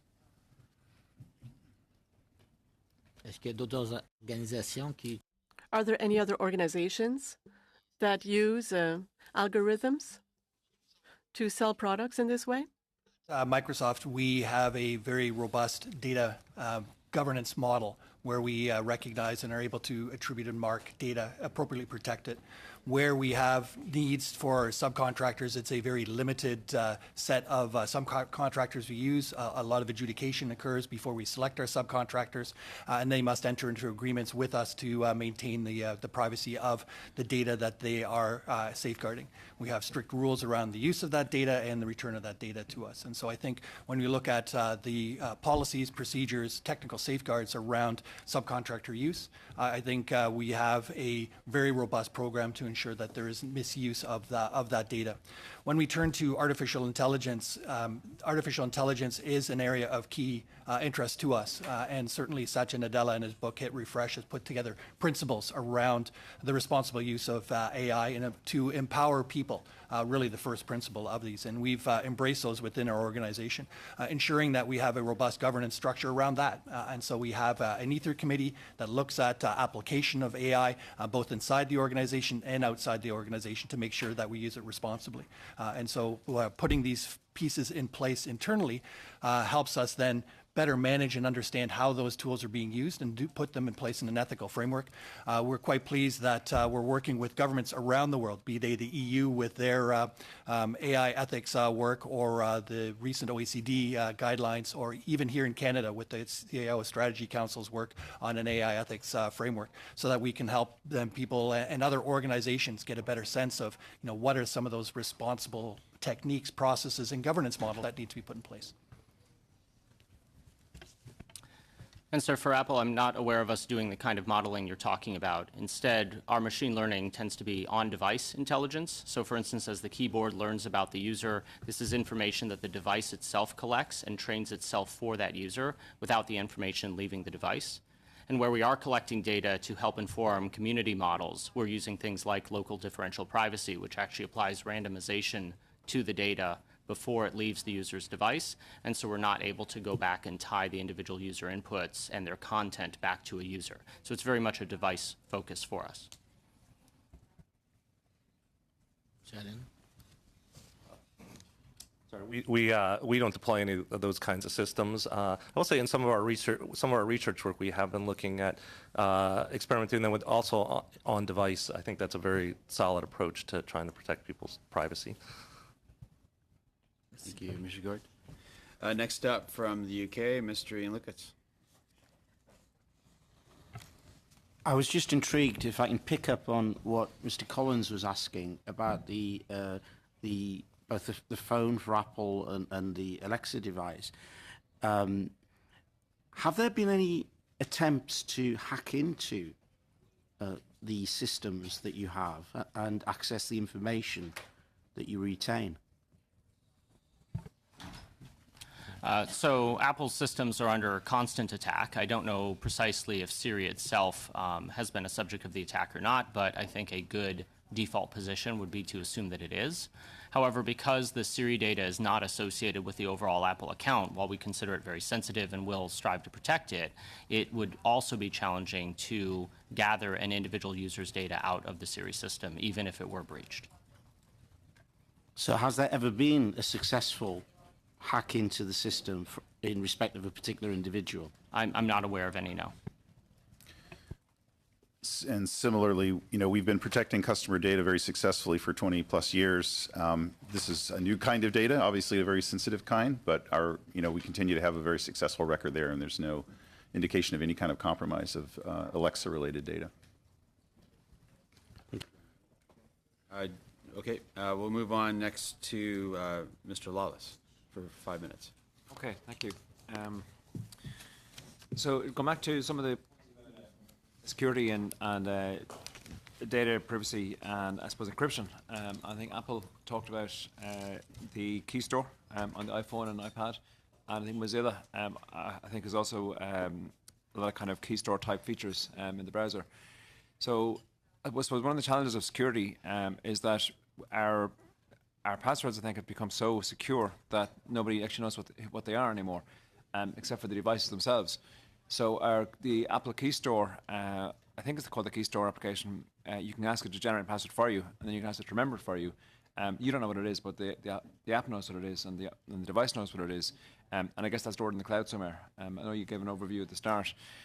And I suppose Mozilla has a similar feature, and I think probably Microsoft does as well in its browsers, where you can ask the platform to remember the password for you, so you have multiple passwords. So again, if you log into Mozilla or into Edge or into any browser, you find that you can auto-populate all your password keys. So we end up in this situation, the old Lord of the Rings, one ring to rule them all scenario. So actually, in our attempts to complicate and drive very robust security, we've actually ended up giving one. There's one link in the chain, and that link is pretty vulnerable to an extent. So maybe just some comments on that from all the platforms, that particular conundrum.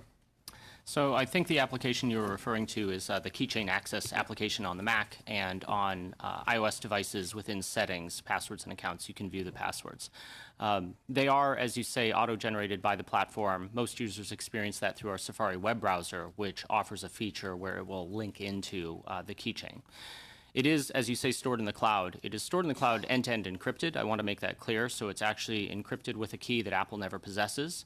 And while we put that in the cloud both to allow you to recover the passwords and to synchronize them among all devices that you've signed into iCloud, we do that in a way that does not expose the passwords to Apple.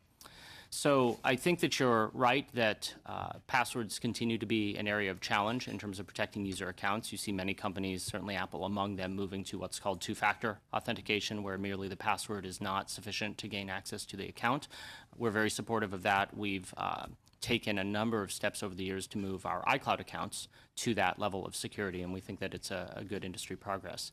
And I guess the last thing I would say is that absolutely, the password data is extremely sensitive and deserves our highest level of protection. And that's why, separate from the keychain access application you're talking about on the Mac, on our iOS devices and now on our T2, that's the name of the security chip in some of our latest Macs, we're using the Secure Enclave hardware technology to actually protect those passwords separate from the actual operating system. We have a smaller, what's called attack surface for that. And so while absolutely, it's a risk that we're highly attentive to. We've taken steps down in our hardware design to protect the data around users' passwords.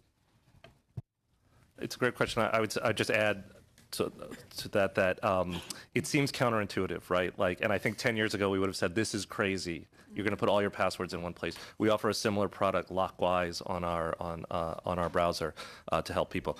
I think today the security experts will tell you this is a far better solution for most people. Because the biggest problem that we all have is we can't remember our passwords, and we end up using the same password everywhere, or we end up using dumb passwords everywhere, and then that's where we get into trouble. So actually, our own polls of security experts and our own internal experts have said it is actually far smarter to use a password manager, to use one of these systems, and for most of us, the threat of, yes, that central vulnerability is actually a lot lower than the threat otherwise. And so I would just say not to be, I'd encourage you all to use password managers and think about that. We just sent out a note, I just sent out a note to all of our employees saying that they should do it. We all take that incredibly seriously. Two-factor is an important part of this, and it's an important part of how those managers work, and we take the responsibility to guard those things very seriously, but it is actually, and turns out, a better solution for most consumers today.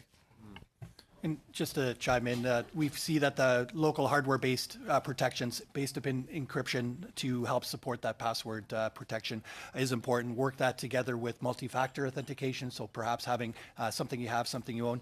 I think what's an interesting counterpoint to this and an interesting add-on is the ability then to make very robust decisions about individuals, about their use of a particular system. And so we use anonymized, pseudonymized data to help then organizations recognize that, hey, John's logging in from here in Ottawa, and there seems to be a login coming from Vancouver. He can't travel that fast. And so let's alert somebody to do that on an organizational perspective, to intervene on that and say, look, we should perhaps ask John to refresh his password.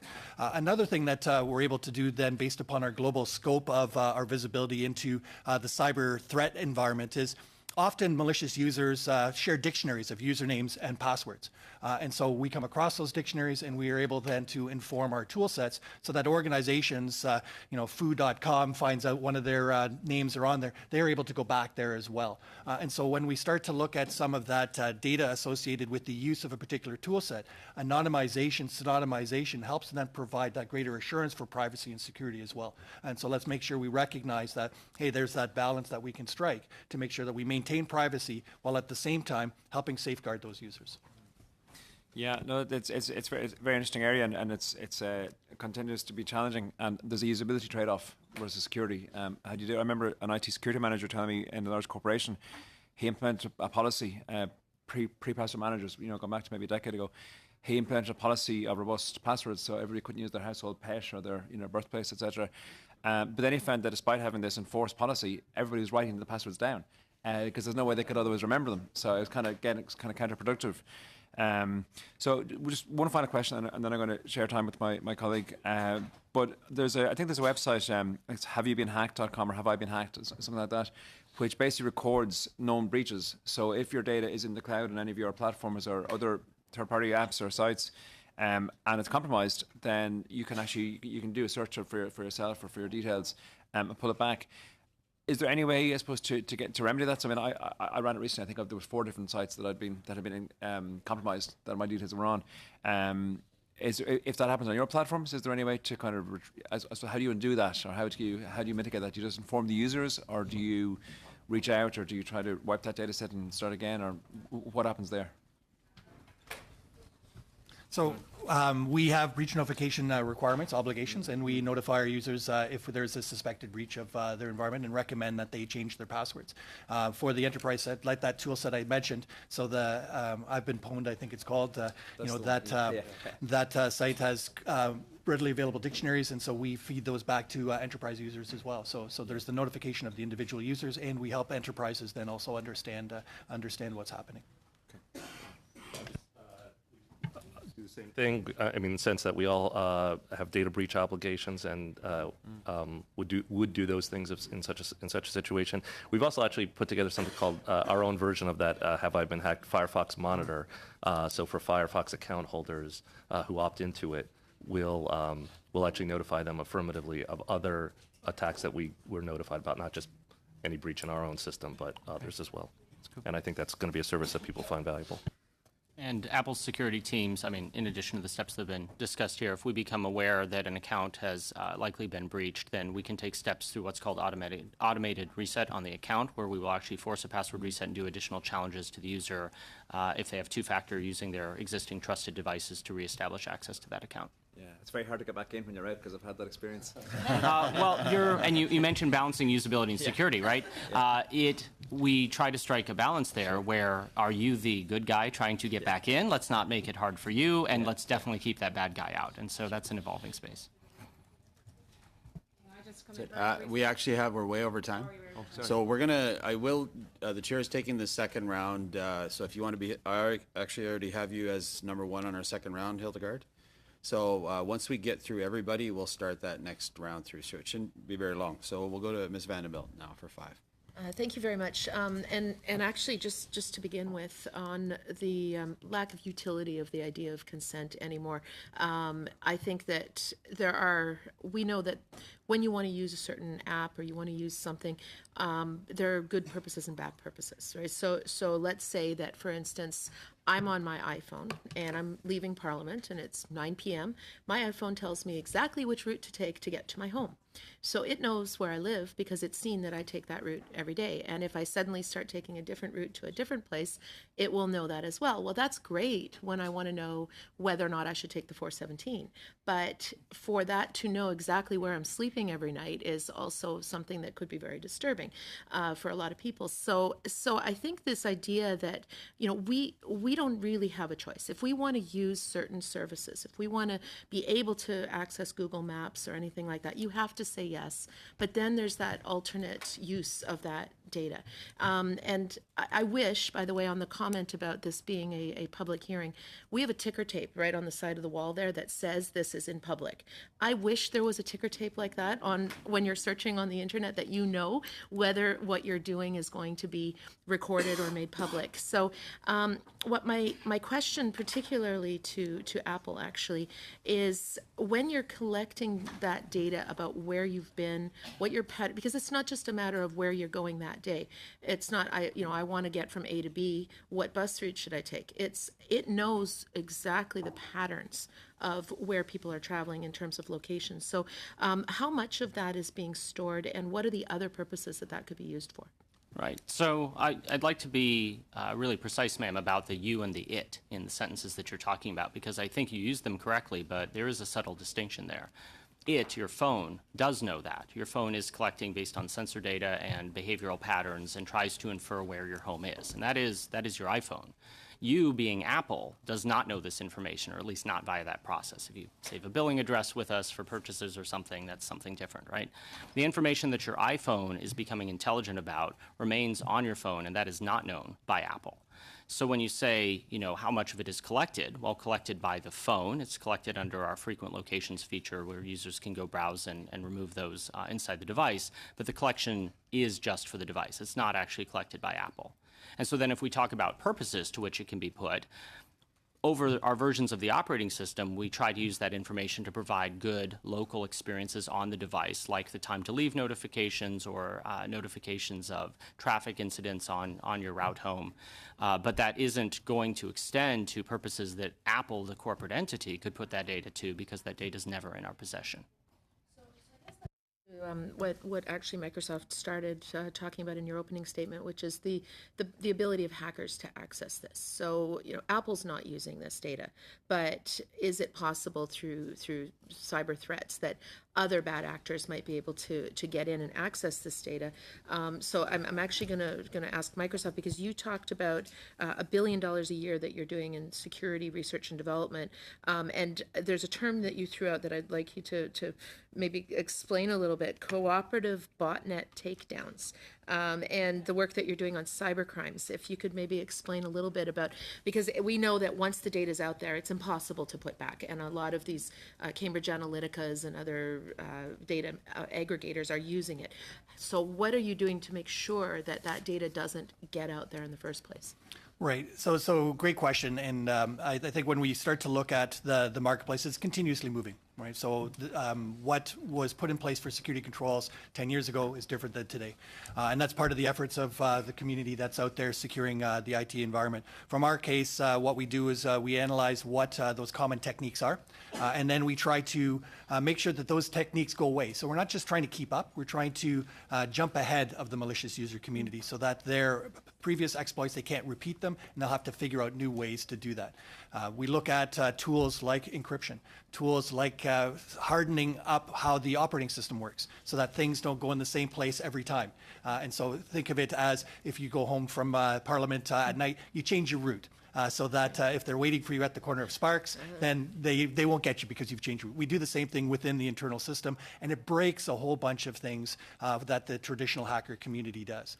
We also include privacy within that and accessibility. So our whole work around this trust, security, privacy, and accessibility. But at the same time, there's broader internet community at large. So it's nothing that we can do alone.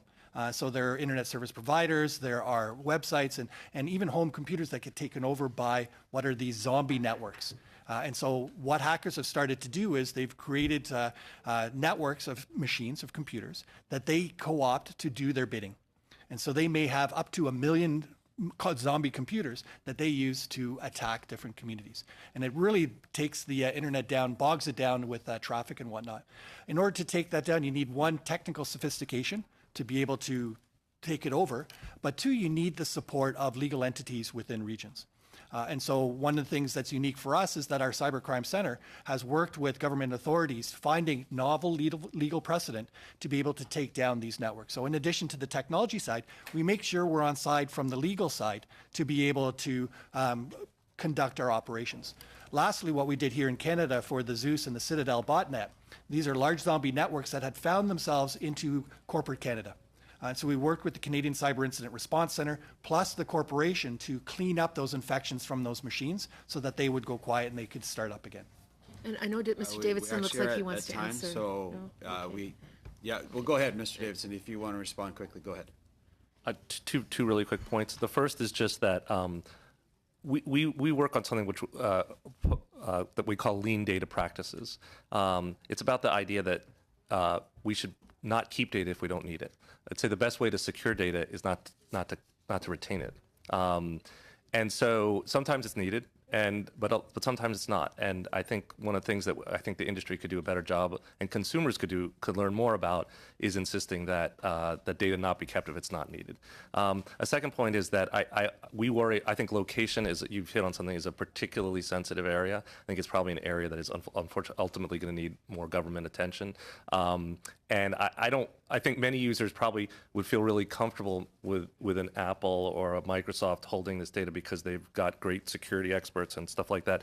We worry a lot about some of the smaller companies and third parties that are holding some of this data and maybe not doing it as securely. Thank you. Thank you, Ms. Vanderbilt. Next up, we'll go to Joe Stevens from the UK.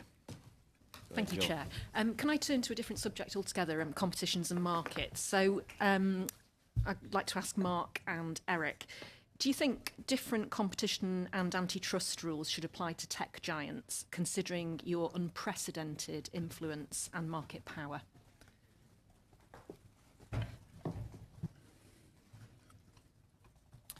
Well, when it comes to antitrust regulation, I'm working in the engineering organization, and so I can't say I've given a lot of thought to the regulation side. I'd be happy to take any question and refer that back to our legal or government affairs teams. You don't have a view as a consumer, whether you think that large tech giants, global tech giants have too much market influence and power?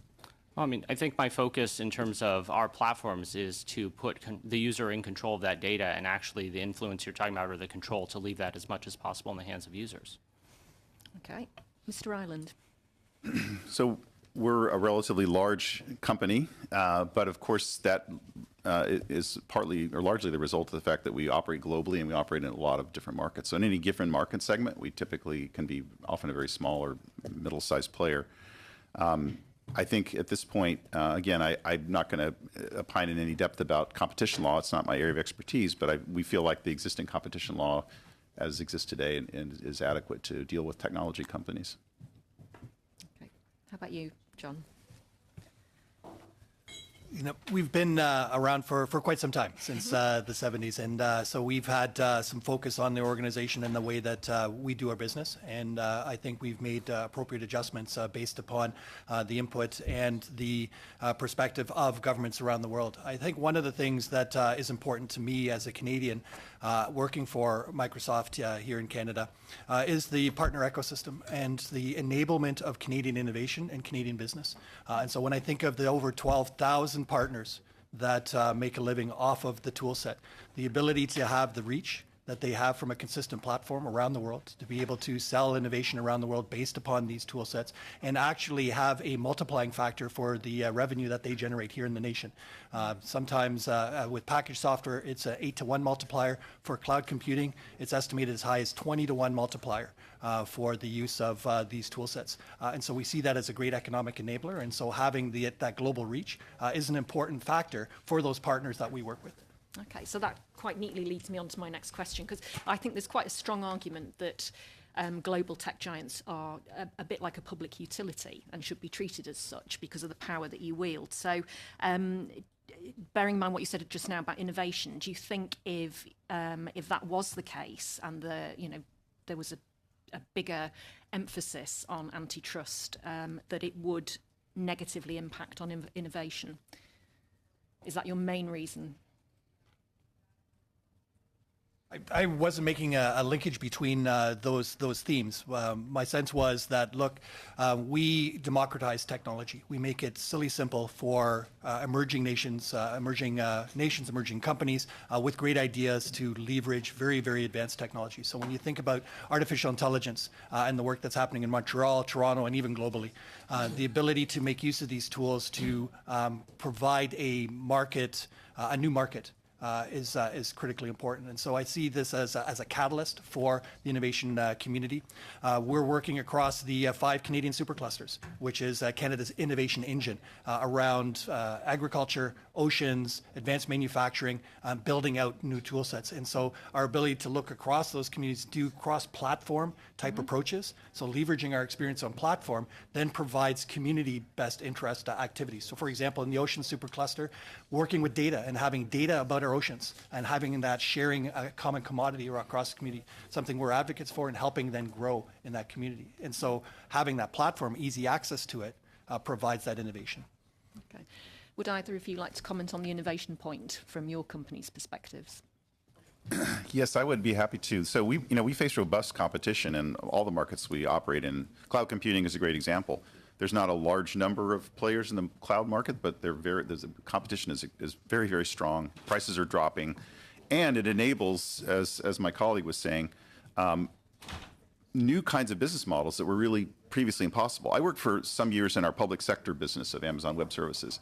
And what I saw there was that we had very small companies, 10, 20, 30-person companies, competing for large government contracts that would have been impossible for them to compete for prior to the existence of cloud computing. It would have required a very large, dedicated sort of government contractor to compete for these large these large contracts, because it required so much infrastructure, so much capital investment in order to go after a large contract. Now, with the ability to get on-demand IT services from cloud, you now have this great democratization, to reuse that word, of access to markets. And so I see that and international market access, so mom and pop shops now with international market access, whether through Amazon sellers on our retail site or using our cloud platform.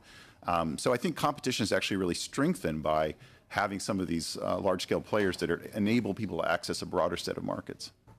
But they have to do it through you, don't they? No, you can do it through us or our competitors.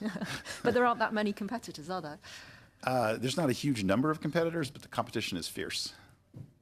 Right, that sounds a bit odd to me. If you have very few competitors and it's fierce, that's not what I'd normally assumed to be the case. How about you, Eric? Well, from what little I know about legislation, it appears to be very challenging to write. And I guess I would presume that a goal of any legislation would be precisely that, not to limit innovation, not to put a ceiling on what companies can do, but instead try to put a floor to support good behaviors. Okay, thank you. Thank you. Thank you, Joe. We'll go next to Raj Saini, so for 5 minutes. Good morning, everybody. I'm sure you're all aware of the term dataopoly. So right now, in front of us, we have Apple, which controls a popular mobile operating software. We have Amazon, which controls the largest online merchant platform software. We also have Microsoft here. You have the ability to acquire a lot of data and use that to gain market advantage. Now, when we talk about competition, I want to just go on beyond what Mrs. Stevens said. When we look at the European Union right now, Apple violated European state aid rules when Ireland granted undue tax benefits of 13 billion euros, which in some cases you paid substantially less tax, which was an advantage. When we look at Amazon, the European Commission targeted Amazon's anti-competitive most favored nation clause, and Luxembourg gave Amazon illegal tax benefits worth some 250 million euros. So my point is not to in any way embarrass you, but obviously there is a problem with competition. And the problem stems from the fact that there's different competitive regimes or competition laws, whether it be in Europe, whether it be the FTC, or whether it be Canada. So in European competition law, a special duty is imposed on dominant market players. That is not the same as the United States, because the same infractions were not charged in the United States. Do you think that that should be something that should be considered because of your dominant market status?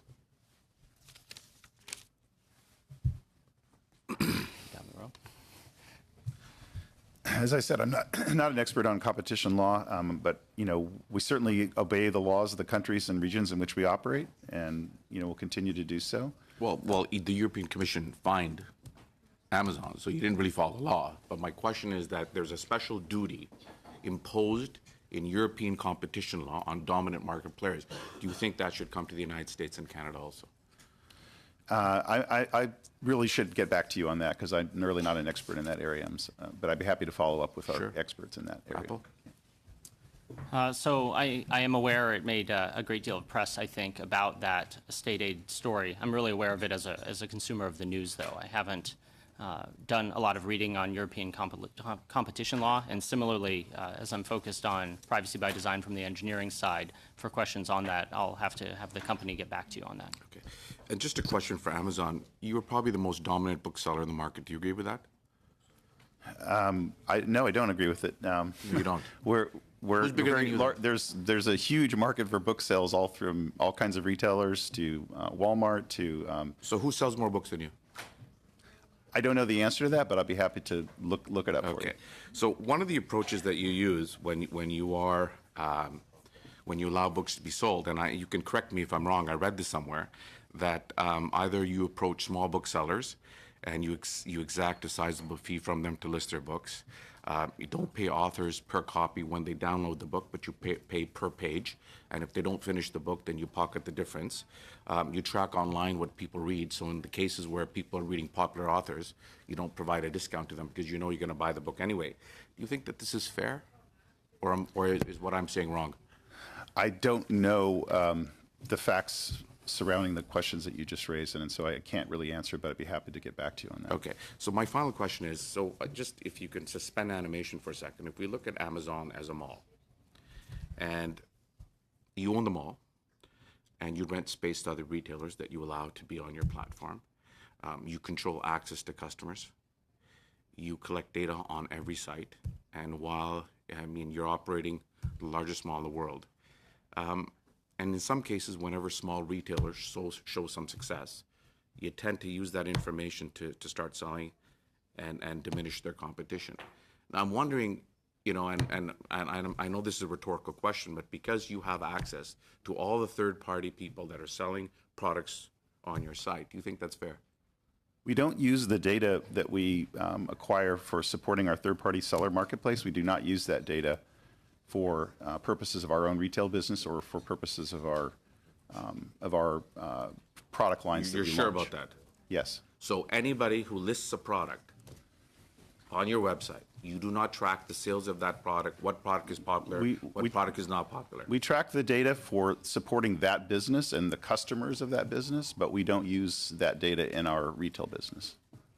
So you won't see which product is selling more or less and try to compete with The that part of our company. business that supports this vast third-party marketplace, which has enabled great success for thousands of companies and mom-and-pop shops around the globe, absolutely that part of our business uses the data to maximize the success of the marketplace, but it's not used in our retail business. So one of the complaints is that when we look at innovation, a large amount of dominant market players, because of the access of data they have, and because their ability to retain that data and use that data, that in many cases smaller companies or smaller players don't have access to the data, don't have access to the market. But more importantly, in some cases, when you have emerging companies that are on the rise, that the larger companies will buy their technologies to kill that technology so that it does not compete. Is that something Amazon or Apple or Microsoft is involved in any way? If you look at our history of acquisitions, they tend to be very, very small and very targeted, so in general, the answer would be no. I also believe that's the answer for Apple. So any emerging technology, any company that's emerging that might be a competitor to any of your platforms, that you don't engage in that, or you just, I don't get what you mean by. I mean, well, the acquisitions that I'm familiar with have been companies like, say, Authentech, which was a firm that we used the technology to actually build the first version of Touch ID into our phones. So we look for technological innovations that we can integrate into our products, but I don't really see that as a fingerprint sensor company directly competing with Apple now. We're actively involved with the startup community around the world. Programs like BizSpark and Microsoft Ventures helping our partners and startups really get their legs under them so that they can sell their product. As a commodity software provider, so we provide a common platform that helps communities around the world. There will be areas that are innovated on top of our platform. And we saw one such platform here built out of Montreal, Privacy Analytics. That was a startup here that was doing differential privacy, perfect forward privacy. That was a technology that we didn't have, we thought would help catalyze our business. And as a result, we acquired the company with the goal of building that into our product set. We make a decision on whether we build or buy based upon our resources that we have. And in some cases, there's great innovation out there that we would acquire and build into our tool set. So that's really how we look at that acquisition strategy. Thank you. Thank you. Thank you, Mr. Saini. Last up, it will be Mr. Bayless. So what's going to happen, Mr. Bayless will finish, then we're going to start the rounds all over again. So delegations will all start from the top again, just to be clear. So Mr. Bayless, go ahead for 5 minutes. Sure. And just thank you to the witnesses. You're both very knowledgeable and very open and willing to answer questions, which was not exactly what we had yesterday. So I'm very grateful for that. Mr. Davidson, you'd mentioned that Google and Facebook have an opportunity to improve their transparency in your opening remarks. Could you expand on that a bit, please? Sure. We do think that ad transparency is a major tool to trying to think about how we fight disinformation, particularly in the election context. And so we've been working with some of the other big players as part of this EU code of practice to try and get better transparency tools out there for consumers to see what ads they're seeing, and for researchers and for journalists to understand how these big disinformation campaigns happen. We actually have a fellow at the Mozilla Foundation working on this. The big frustration, honestly, is it's very hard to get access to these archives of ads. And even though some of our colleagues have pledged to make that access available, we recently did an analysis. There's a set of 5 different criteria that experts have identified, including like, is it historical? Is it publicly available? Is it hard to get the information? Those kinds of things. And we put out a blog post, for example, that Facebook had only met 2 of the 5 criteria, the minimum criteria that experts had said for reasonable access to an ad archive. So not to pick on them, but I think we've already picked on them publicly, and I'll say we hope that we can do more, because I think without that kind of transparency, I'll say Google did better. They got 4 out of 5 on the experts chart. But without more transparency around ads, we're really stuck in trying to understand what kinds of disinformation campaigns are being built out there. And you'd mentioned that if they're not willing to self-regulate, you felt that they should be regulated. Did I understand that correctly? Well, what I was trying to say is that if we can't get better information, transparency is the first step here, right? And it can be a really powerful tool. If we could have transparency and more notice to people about what political advertising they're seeing, that actually could go a long way to helping with these disinformation campaigns and this election manipulation. If we don't get that transparency, that's when, you know, it will be more reasonable for governments to try and step in and want to impose more restrictions. We think that's a second best answer for sure. So that's what I think we were trying to get at. So my colleague, Charlie, my senior colleague, my older brother Charlie here, has made an argument that some things should require consent. You talked about granular consent, and some things should just be prohibited. Do you agree with this line of thought? We have said we believe that. You know, we think it's important to recognize that there are a lot of things that a lot of value that people get out of different kinds of tools, even around things like health information or financial information, location information. So we want to give people that ability, but there are things, and probably when you get to kids, when you get to certain kinds of health information, where the bar needs to be very, very high, if not prohibited. So we accept, and my colleague here, and my younger brother, Nathaniel, has said that certain age things, for example, we prohibit driving at a certain age, we prohibit drinking at a certain age. Is there any thoughts from the rest of the panel on this concept of prohibiting some data collection, just out and out prohibiting it, whether it's age related or type of data? Do any of you have anything to add to that? Well, I think in my earlier answers, I've talked about how we seek to leave the data on the user's device under their control. So I'd separate collection by a corporate entity from collection from a device that's under the user's control. And so where possible, we want to leave that control in the hands of the users through explicit consent and through retaining the data on their device. So if it's collected but not used or seen by the corporations such as yourself, is making use of it or looking at it or whatever way, they've collected and just held it, and then I can delete it or not, choose whatever, that you see is differentiated than collecting for use elsewhere. Is that what you're saying? I think that collection from a company compared to, I almost wouldn't want to use the word collection, maybe we should say storage or something on the user's device. I do see those as different. I take pause when I try to answer that question, to be thoughtful around, you know, potential scenarios. Try to imagine myself as a parent and how these tools will be used. And so I really think it depends on the context of which that interaction occurs. And so a medical setting will be dramatically different than an online entertainment setting. And so I think it's really important when we start to look at the data and the context of the data of how we then manage that and treat that, and the obligations that are placed upon the safeguarding protections or even prohibition of collection of those data. Do I have time for? So if you have a very quick 30-second just comment, with respect to leading into the cloud computing. Where the actual, it sounds like it's beautiful cloud. There's no cloud. There's a physical server somewhere. That's what we're talking about. So let's forget cloud, physical server. Where that server actually sits is the laws that apply to it. So we talk about Apple or we talk about Microsoft or Amazon. And Amazon, this is a big part of your business. If we Canadian legislators make a bunch of laws, hey, we've really protected the Canada, but your server happens to be outside of Canada, our laws have zero impact. Are you doing anything about that to align government's laws by making sure that the servers sit within the confines of the country that's legislating them? We do have our data centers in regions around the world in multiple countries, including Canada, and so there is legal control there, but we have to obey the laws of all the countries where we operate, so that those laws may have extraterritorial impact as well. We have delivered data centers in 54 regions around the world, and we've put data centers here in Canada. Toronto and Quebec City.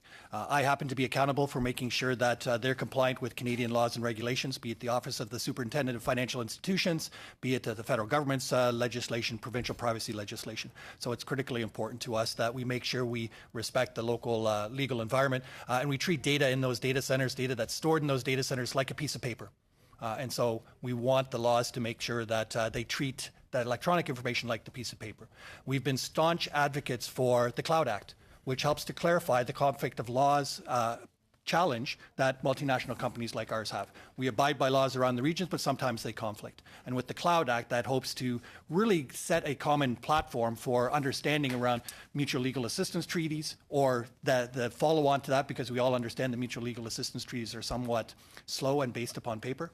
And so this now provides new legal instruments to be able to really solidify and provide that confidence that governments have that the information of their residents is protected in the same manner that they would protect them in local data centers.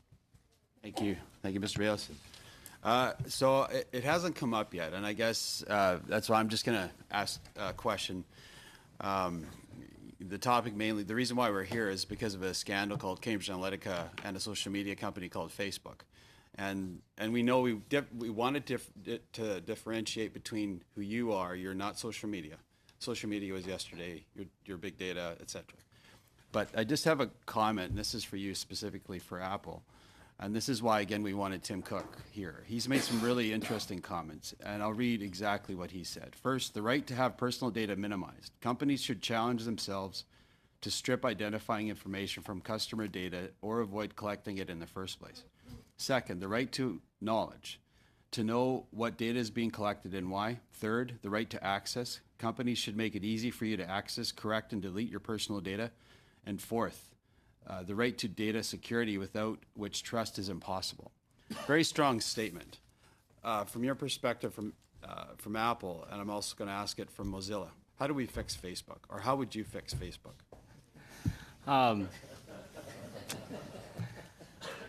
I don't know that I would presume to even understand the aspects of Facebook enough to fix it. What I know that we can focus on is really primarily through two ways, and really I always put technological solutions first. And so what we want to do is put the user in control of the data and access to data on their device. And so we've taken it on ourselves as part of our platform to put a barrier, to put the operating system as a barrier between applications and the user's data, and to require that the user's consent, as mediated by the operating system, come in between that app and its data. This is a set of things that we've evolved over time. You've heard comments today about trying to keep usability front of mind as well, and so we're trying to keep things in a way that it is clear and simple for users to use. And in doing that, we've built refinements into our technology platform that allows us to expand that set of data that the operating system, and again, this is separate from Apple, the corporate entity, that the operating system can take a step forward and put the user in control of that access. And that's a process that we're going to remain committed to.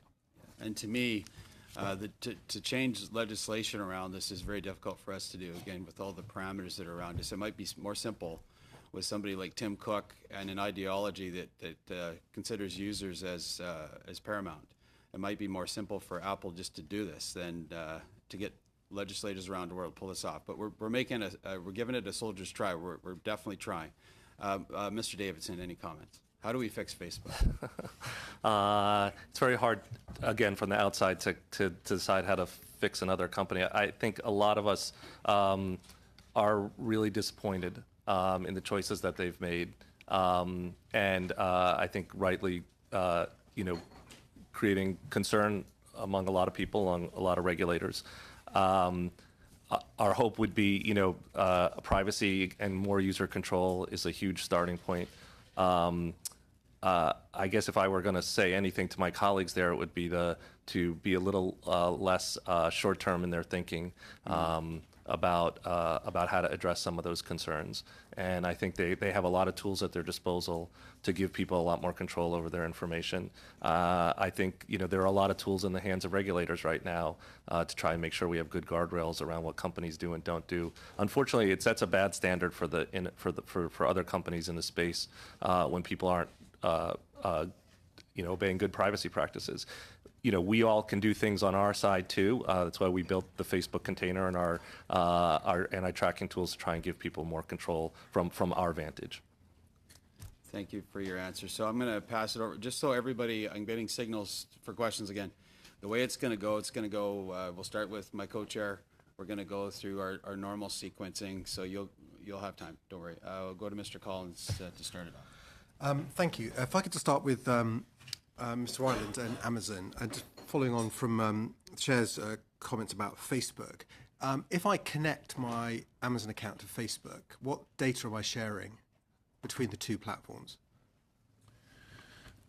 I'm not familiar with any way in which you do connect your Facebook account to Amazon. I know that Amazon can be used as a login service for some of their websites, but Facebook is not one of those, and I'm not familiar with any other connection model. So so you're saying you can't do it? You can't connect your Facebook and Amazon accounts? As far as I know, that's true. I'll follow up to make sure that that's true. There was the Digital Culture, Media and Sports Select Committee in London, which I chair with my colleagues here. We published some documents in December last year looking at which were relevant to the 643 case. And there was also at the same time a investigation by the New York Times that suggested that a series of major companies had entered into special data reciprocity agreements with Facebook so that they had access to their users' Facebook data, but also their friends' data as well. And Amazon was listed as one of those companies. Could you say what sort of data protocols you have with Facebook and whether that gives you access not just to your customers' data who are Facebook account holders, but also their friends as well? On that, I really don't know the answer to that question. It was quite a major story in the New York Times last year. I'm sort of amazed you're not briefed on it. Yeah, it's quite. I mean, I perhaps could ask the same question of Microsoft as well, with regards to you can log into Skype with your Facebook account, and again, if you're connecting your Skype and your Facebook accounts, what sort of data are you sharing between them? As far as I understand it, it's simply a simplified login. To go from Facebook into your Skype account. And so when you connect it, there should be a pop-up that provides you an indication of what Facebook is giving into the Skype environment, and it's a simplified login then type environment. And what sort of data is shared between the different accounts? So what data is shared, for a user who does that, what sort of data about their Skype usage is shared with Facebook? It's simply a logon. Yeah, but all these Facebook logins have data reciprocity agreements built into them as well. So it's simply a simplified way to share an identity token, so to speak, so that you can log into Skype. Yeah, I know the way the basic login token works, but with these login arrangements with Facebook, often it gives reciprocal access to data between the two apps you're connecting effectively. Nothing that would not have been disclosed in that initial connection. And so when you actually do that linkage, there is a pop-up that says this is the data that will be interchanged. So it's in the terms and conditions? It's in the actual pop-up that you have to go through. So it's a simplified term, and as I understand it, it's a tiered notice. And so it provides you notice of what the category of data is, and then as you click through it, you have the ability then to dig deeper to see what that is. So sort of in layman's terms, would Facebook know who I was engaging with on Skype? I don't believe so, but I'd have to get back to you on that. I really don't believe so. Okay. If I just go back to Amazon, so on just want to quickly get this up. So it says, how do I connect my Facebook account to Amazon? This is from Amazon.com. From settings, tap my accounts, and then tap connect from your social networks. Tap connect your Facebook account, enter your login information, and then tap connect. This is pretty simple way of connecting your Facebook account with your Amazon account. So I'll just ask again, if you do that, what sort of data are you sharing between the two platforms? I'll need to get it back to you on that. I really don't know the answer to that. Okay. I mean, I think this is pretty basic stuff, and my concern is, that data is being shared between the two platforms. And again, I mean, a question I asked about the New York Times investigation, that said there was data reciprocity agreements, preferential data reciprocity agreements between Amazon, between Microsoft, and Facebook, so that they not only had access to the data about the Facebook accounts of their users, but their users' friends as well, which was a setting that had been turned off for other apps. But the major partners of Facebook, in terms of the money they spent together or the value of the data, have preferential access. And again, I mean, I'll just say one more time whether either Amazon or Microsoft can say something about that, about the nature of the data, what it includes, whether you still have those arrangements in place. I can't comment on that. I don't know what to say or don't know, but either way, I think if you could write to us, we'd be grateful. Yeah, absolutely. We'll follow up on that. So we'll go next to Mr. Erskine-Smith for 5 minutes. Thanks very much.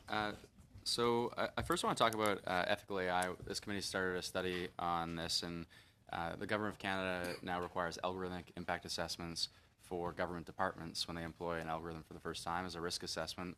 on the public interest. Do you think that should be a requirement on large public sector big data companies like yourselves? Start with Amazon and go down through.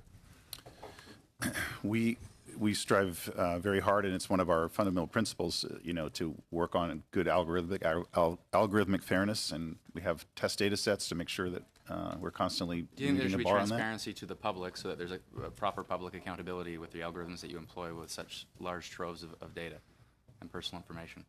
I think the market is doing a good job of making sure that companies, meet a good bar on that. So, see the frustration, because previously you said you agree with the principles in the GDPR, and algorithmic explainability is a principle in the GDPR. Okay, so Apple, what do you think about it? So the machine learning that we employ, we do want users to understand. We do that primarily by, as I've said, putting that on the user's device and training it on their data. Where we're training generalized models, we're actually doing that based on public data sets, and primarily we're not training on personal data. Where we would be training on personal data, we absolutely want to make sure that that's explainable and understandable by users. So you believe in that public transparency? We believe in transparency across many things. And Microsoft? So we're participating, contributing to that work that's happening here in Canada, and one of the challenges is around definitions. And so for large-scale, unhuman intervention type systems, there needs to be ability to tell the user what's happening behind the scenes. Big area of controversy, big area of research around explainability, generalizability, and how do we look at outcomes.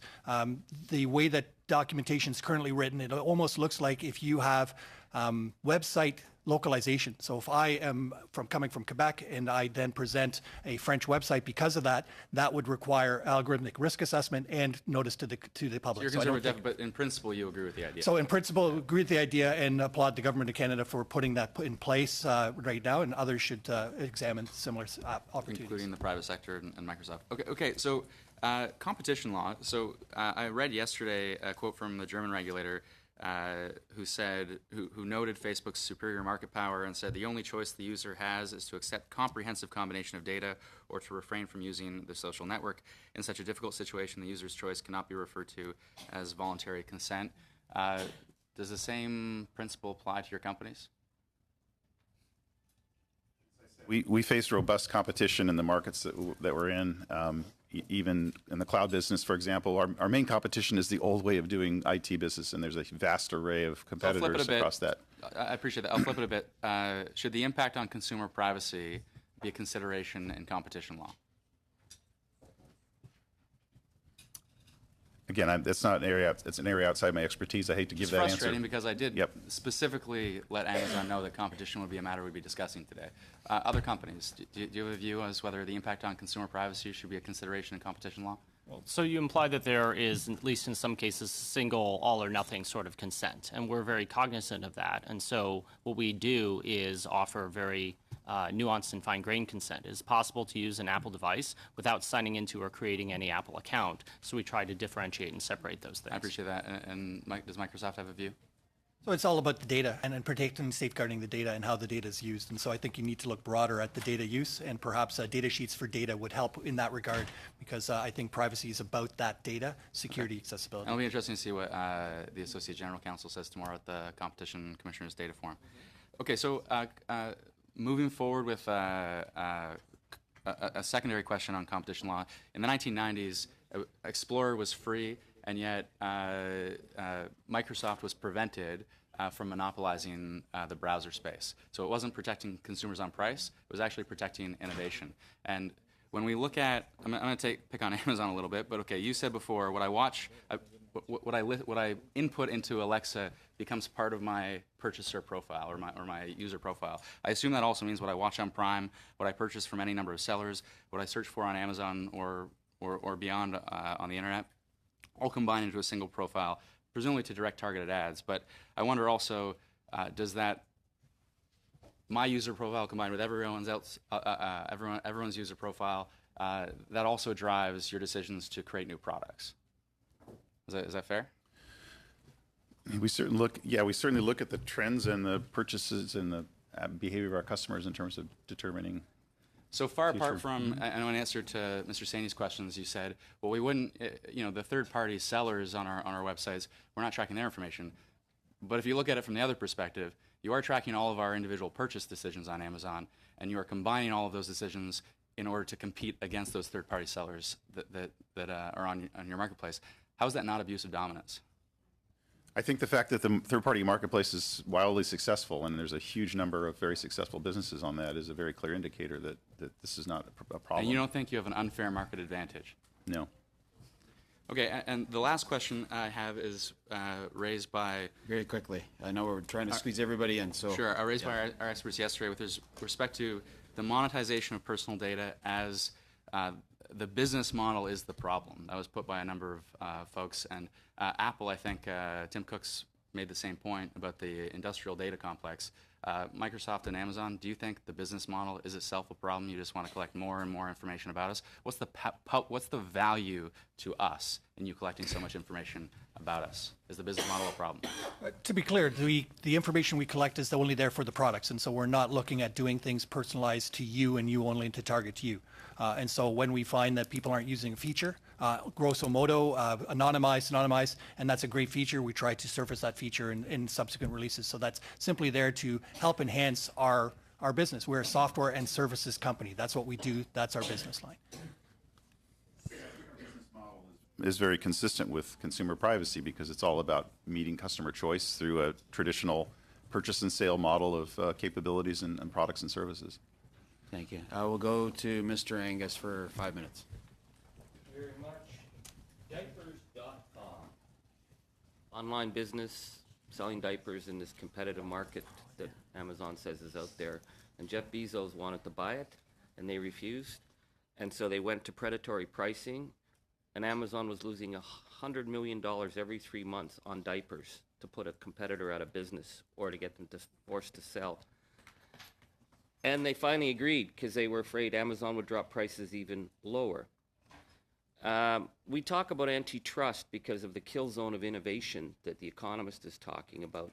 But with Amazon, it's the kill zone of competition. The power that you have through all your platforms to actually drive down prices and put people out of business. Charles Sussman says that the predatory pricing practices of Amazon are antitrust in nature and need legislation. What do you say?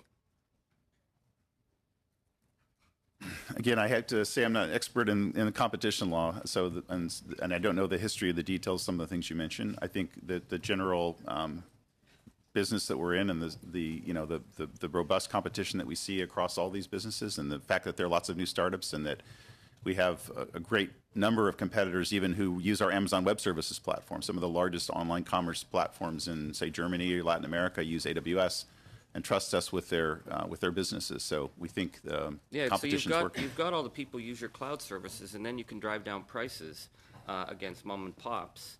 Lena Khan, Open Markets, says that because you are controlling so much market dominance in so many various areas, you can use your profit from cloud on pricing to run predatory pricing to run down competition.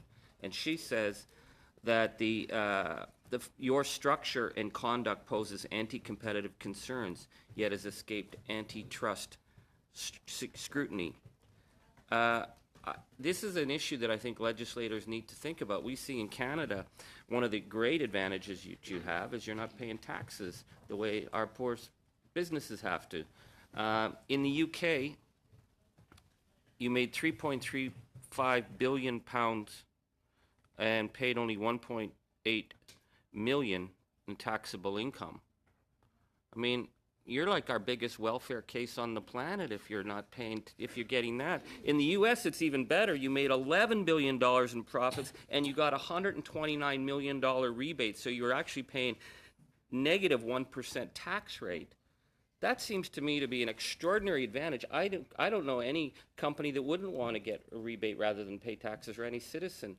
How is it that we have a marketplace where you can undercut any competitor, you can undercut any book publisher, and you're not even properly paying taxes? Don't you think it's at least our job to rein you guys in and make sure that we have some fair rules in the marketplace?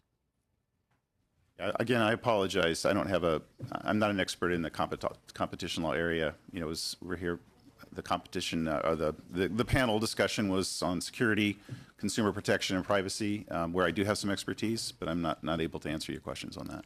Yeah, that's unfortunate. I mean, this is why our chairs asked that we were going to get people who would be able to answer questions, because these are the questions that we need to have answered as legislators, because we're dealing in this new age, and you know, your colleagues at Facebook have put us in this. If Facebook had better corporate practices, we might not even be paying attention, but we're having to pay attention. And if Amazon was not engaged in such anti-competitive practices, we might think that the free market was great, but it's not great right now. And you can't answer those questions to us. So it puts us in a bind because we're asking for answers as legislators. What's a fair taxation rate? How do we ensure competition in the marketplace? How do we ensure that we don't have predatory pricing that is deliberately driving down prices and putting businesses, our businesses, out of business because you have such market dominance and you can't answer the question? Leaves us very confused. Should we call Alexei or Siri? Would they help? Yeah, I apologize, but again, I don't have the expertise to answer those questions. Thank you. I think I just would like to highlight what Mr. Angus had said. This is the reason why we asked Mr. Bezos to come. He can answer those kind of questions before this grand committee. He's exactly the person could have answered all our questions, and we wouldn't have kept anybody off the panel. But certainly we wanted people that could give us fulsome answers with regard to the whole package. So anyway, I will go next to Mr. Lucas from the UK. John, could I return to transfer of data within Microsoft? You mentioned Microsoft have acquired a number of companies. LinkedIn, you mentioned, was one of them. Can you just be clear? If I give information to LinkedIn, within the Microsoft organization, is it then transferred to other businesses within Microsoft? Absolutely not. So LinkedIn remains rather independent from the organization. So there is a wall around the information that is collected by LinkedIn, and it's not transferred within the Microsoft organization. So any transfer of excuse me, let me step back from that. Any connection between your LinkedIn profile and, let's say, your Office tool set is done by the user, and it's a connection that's done explicitly. So, for example, in your email client, you may choose to leverage your LinkedIn connection there. And so that's something that the user intervenes with, and it's their LinkedIn profile, it's their Office. I'm interested in the default position. So if I just join LinkedIn, and I don't go through the terms and conditions, if I give information to LinkedIn, does it get transferred to, or is it capable of being transferred to other businesses within the Microsoft family, as you guys like to call it? LinkedIn doesn't share that information across the business in the back end. And as a general rule, with separate businesses within the Microsoft organization, is that information transferred? Is information transferred generally? So as a general rule, each business line is independent. And is information transferred between the separate businesses? Personal information is maintained. Personal information is maintained by each individual business line. And it's not. I just asked a very specific question: is the policy of the Microsoft organization to allow transfer of personal data between separate businesses owned by Microsoft?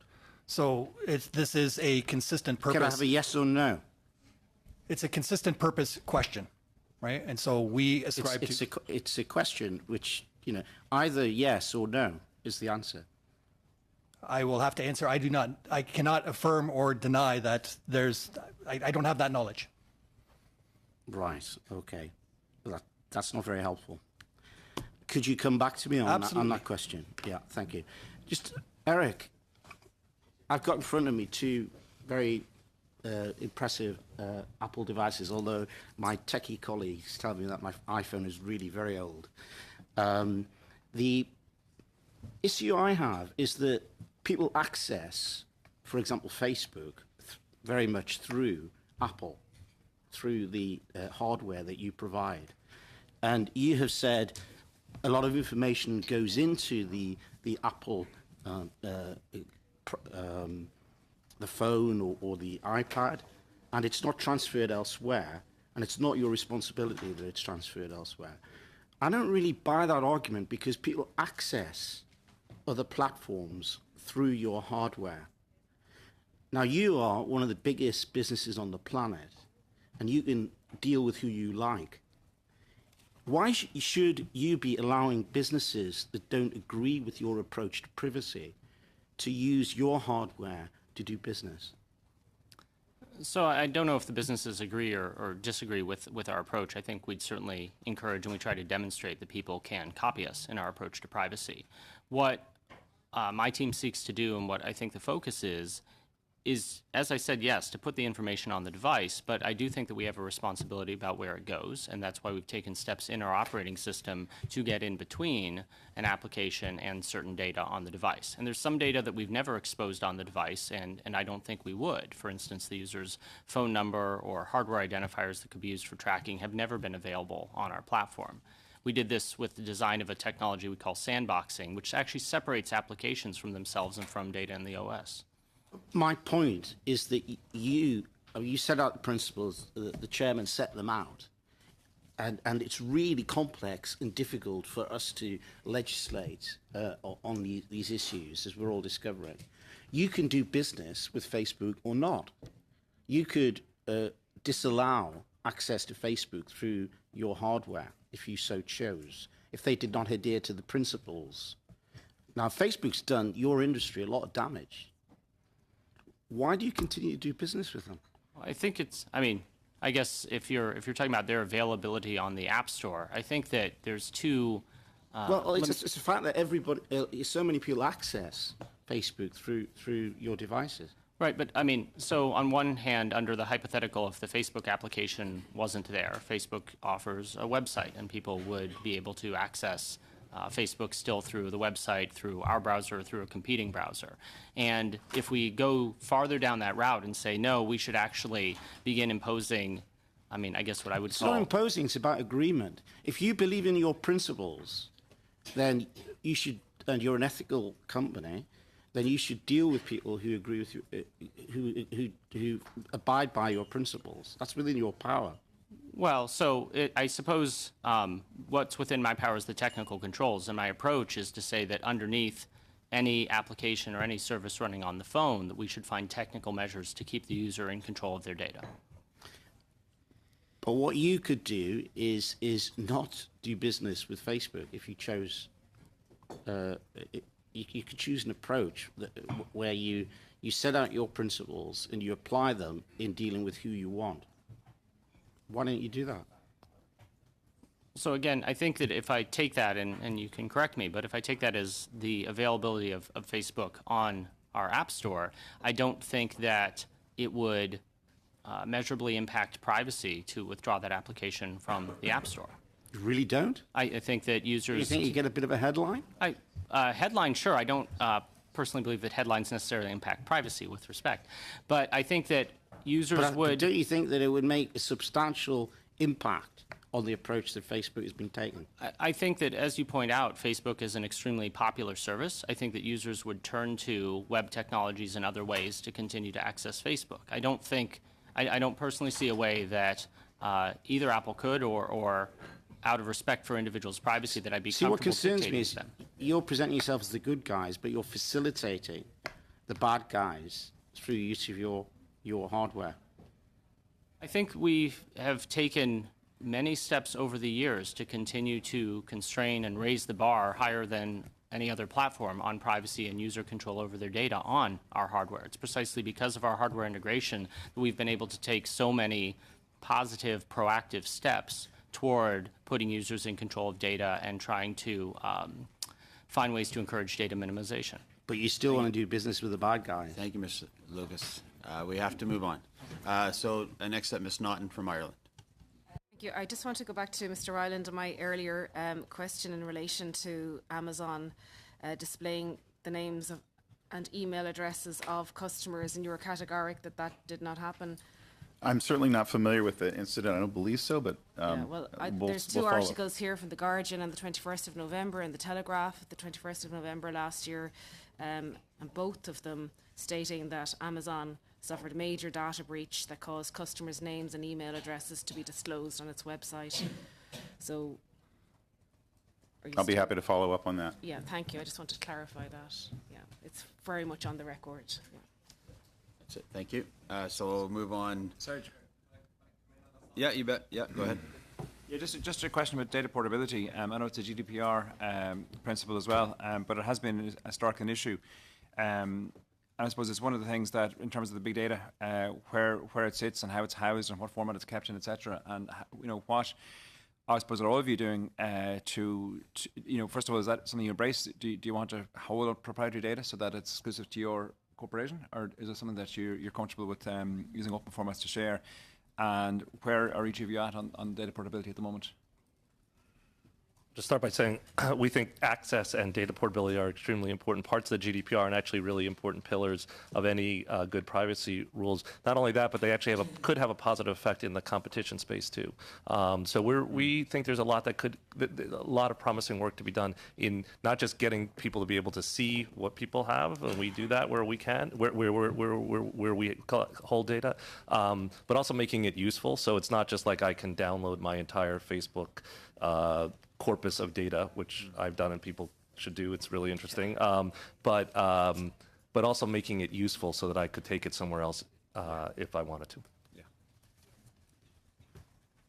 So we're committed to the GDPR and the data portability principles. I think the big question comes around the interoperability of those profiles or that data, and making sure that you can move it from one place to another in a format that's appropriate. I think the jury's still out about where people want to move their data and what formats that there are.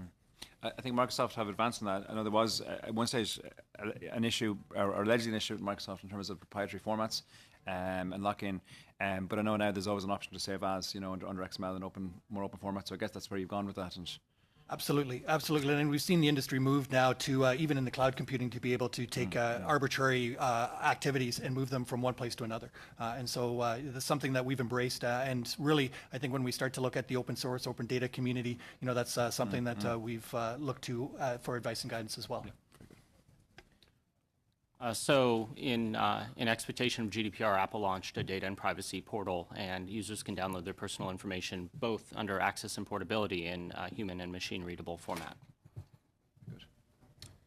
Yeah, speaking for Amazon Web Services first, where I work, we always enable both import and export as like a fundamental capability of our platform. So we never have an import service that doesn't have an accompanying export service, whether it's virtual machine formats, various other kinds of data import-export. We have tools for, again, always going bidirectionally.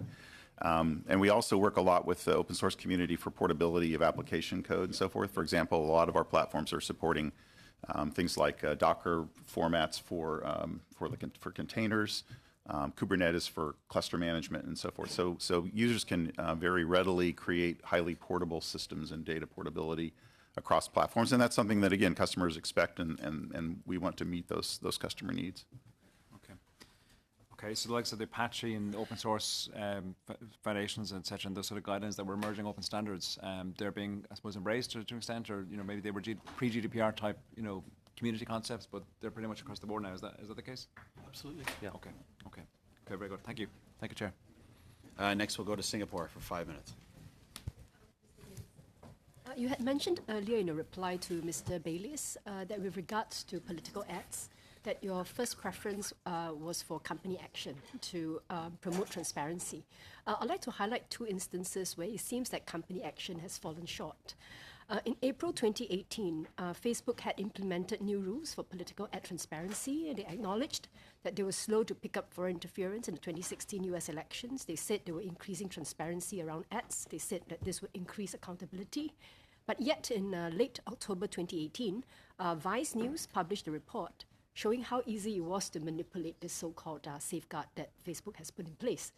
The reporters then had been required to have their identification verified, to have US addresses before they could buy ads. But once verified, the reporters were able to post divisive ads and actually lie about who paid for them. So that's for Facebook. And separately, in August 2018, Google had said that it had invested in robust systems to identify influence operations launched by foreign governments. But shortly after that, a non-profit organization, Campaign for Accountability, detailed how their researchers had posed as the Internet Research Agency and bought political ads targeting US internet users. And according to CFA, Google made no attempt to verify the identity of the account, and they approved the advertisements in less than 48 hours. The adverts ran on a wide range of websites and YouTube channels, generating over 20,000 views, all for less than $100. So it does not sound like the platforms are anywhere close to fulfilling their assurance to safeguard against foreign interference. Would you agree with that? I think we clearly have a long way to go, absolutely. And it's been frustrating for those of us working in this space because we do think that transparency is ad transparency is an incredibly important tool in being able to do this, and the other tools are not as good.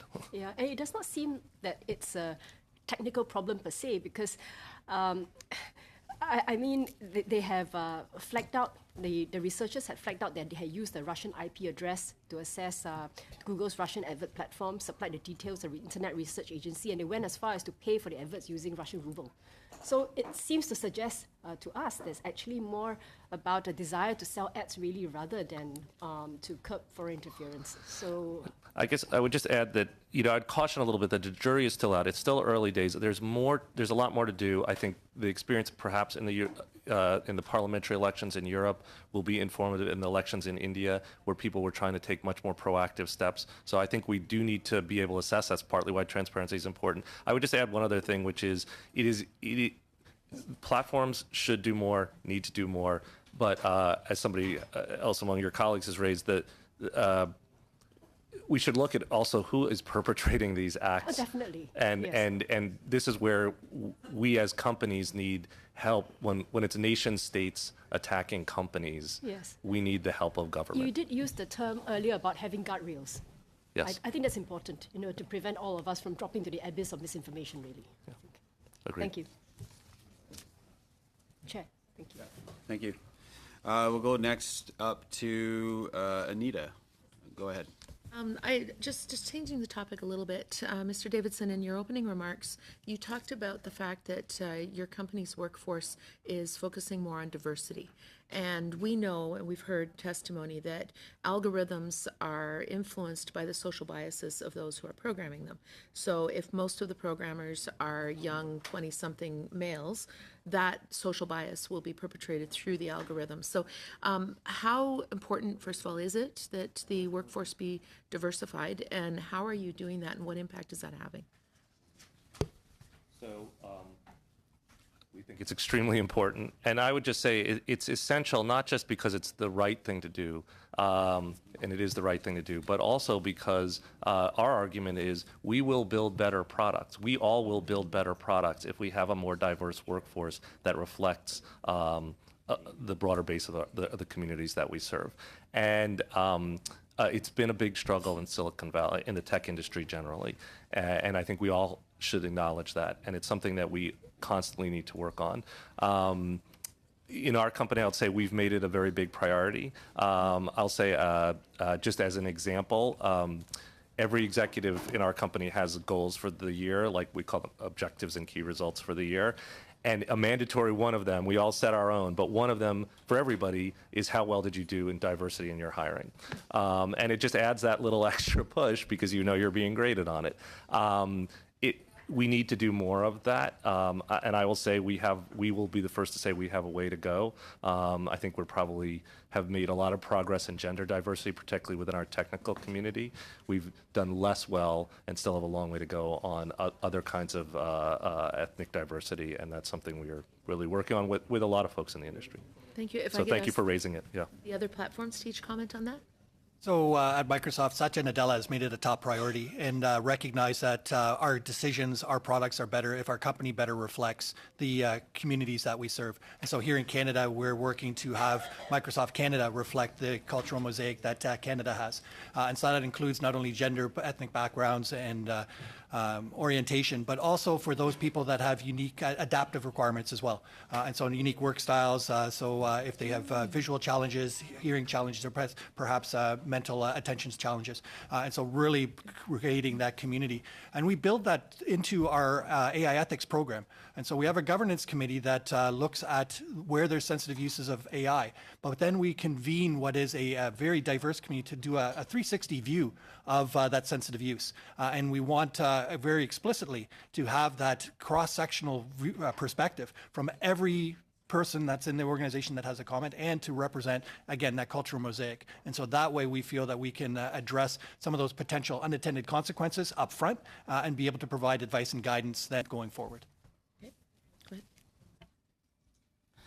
Diversity is one of the, I think it's 4 corporate values that our CEO, Tim Cook, has espoused in addition to privacy. And they're both quite important. It goes far beyond AI. It is very much, I mean, certainly speaking from a privacy dimension, it's very much about the human condition, and having a diversity of viewpoints will help us make good choices. I don't have the numbers at hand about how our diversity is today. I'm sure that we still have a long way to go. We've taken steps not only to improve our hiring and our outreach in terms of bringing diverse people into the workforce, but also taken a look at churn, or really their career longevity, because it's one thing to get somebody in the door, but you also want to make sure that they have a productive and fulfilling career experience to stay and continue contributing. But as I said, we have more work to do on both of those dimensions. Thank you. You'll hear a similar story from Amazon. We place a big focus on diversity. It's a big part of our corporate goals, and hiring managers and executives are given specific goals in that area. And of course, it's not just a matter of hiring, it's also a matter of career longevity, career management, and creating communities of interest within our company that allow people to feel both integrated into the larger organization, but also have communities of interest that they feel very much at home in. So we do a lot of work across all those areas to increase diversity of the business. Again, we think that's best for business. It's not only the right thing to do, but will help us to build better products, because the diverse backgrounds of our employees will match the customers we're trying to serve. Thank you. Thank you, Ms. Vanderbilt. Just an explanation with what's going to happen. We have a few more comments, and then we're going to have some final closing comments of the IGC from our vice chairs, and then my co-chair, and then myself, and then we'll be done. So it might go just a little past 11:30, but it'll be very close. I have Mr. Kent for 5 minutes. Thank you, Chair. And if I could just come back to the topic of competition and antitrust and monopolies in the new marketplace. There's been a lot of discussion recently, particularly in the United States, about the new digital monopolies and the fact that they may be a lot more durable than monopolies in the past, the railroads, the phone companies, and so forth. And they can overwhelm competition by either buying it or destroying it. And yesterday, I quoted to the Facebook representative who was before us the writings of Chris Hughes, the disillusioned former co-founder of Facebook, who said, and I know there's been some suggestion from some of our panelists today that your companies may be willing to accept versions of the European legislation. But Mr. Hughes said, and it was sort of one of his headlines in suggesting that Facebook should in fact be broken up, subject to antitrust application, when he said, Facebook isn't afraid of a few more rules, it's afraid of an antitrust case. And I know that the defense against antitrust prosecution is a little more difficult because your big data monopolies use the excuse that your service is free, that there's not a tangible or identifiable dollar cost to what consumers are buying. But I'm wondering if and again, this may be greater than your job description allows, and which is why we had asked that CEOs be present with us today. But I wonder if you could discuss your various, particularly in the case of Amazon and Microsoft, your company's views with regards to attempting to counter this growing discussion and calls for antitrust and the breakup in the interests of greater competition, greater consumer protection. Start with Mr. Mr. Sure, I'd be Ryland? happy to say a few words about that. Again, our business model is very traditional. We're selling goods and services. They have a monetary value, both in our retail Amazon.com business and our cloud computing business, facing robust competition across all kinds of different services and platforms. It's not just limited to online. It's limited. There's a vast variety of channels and mechanisms which people use to acquire IT services, whether it be for cloud or other kinds of capabilities.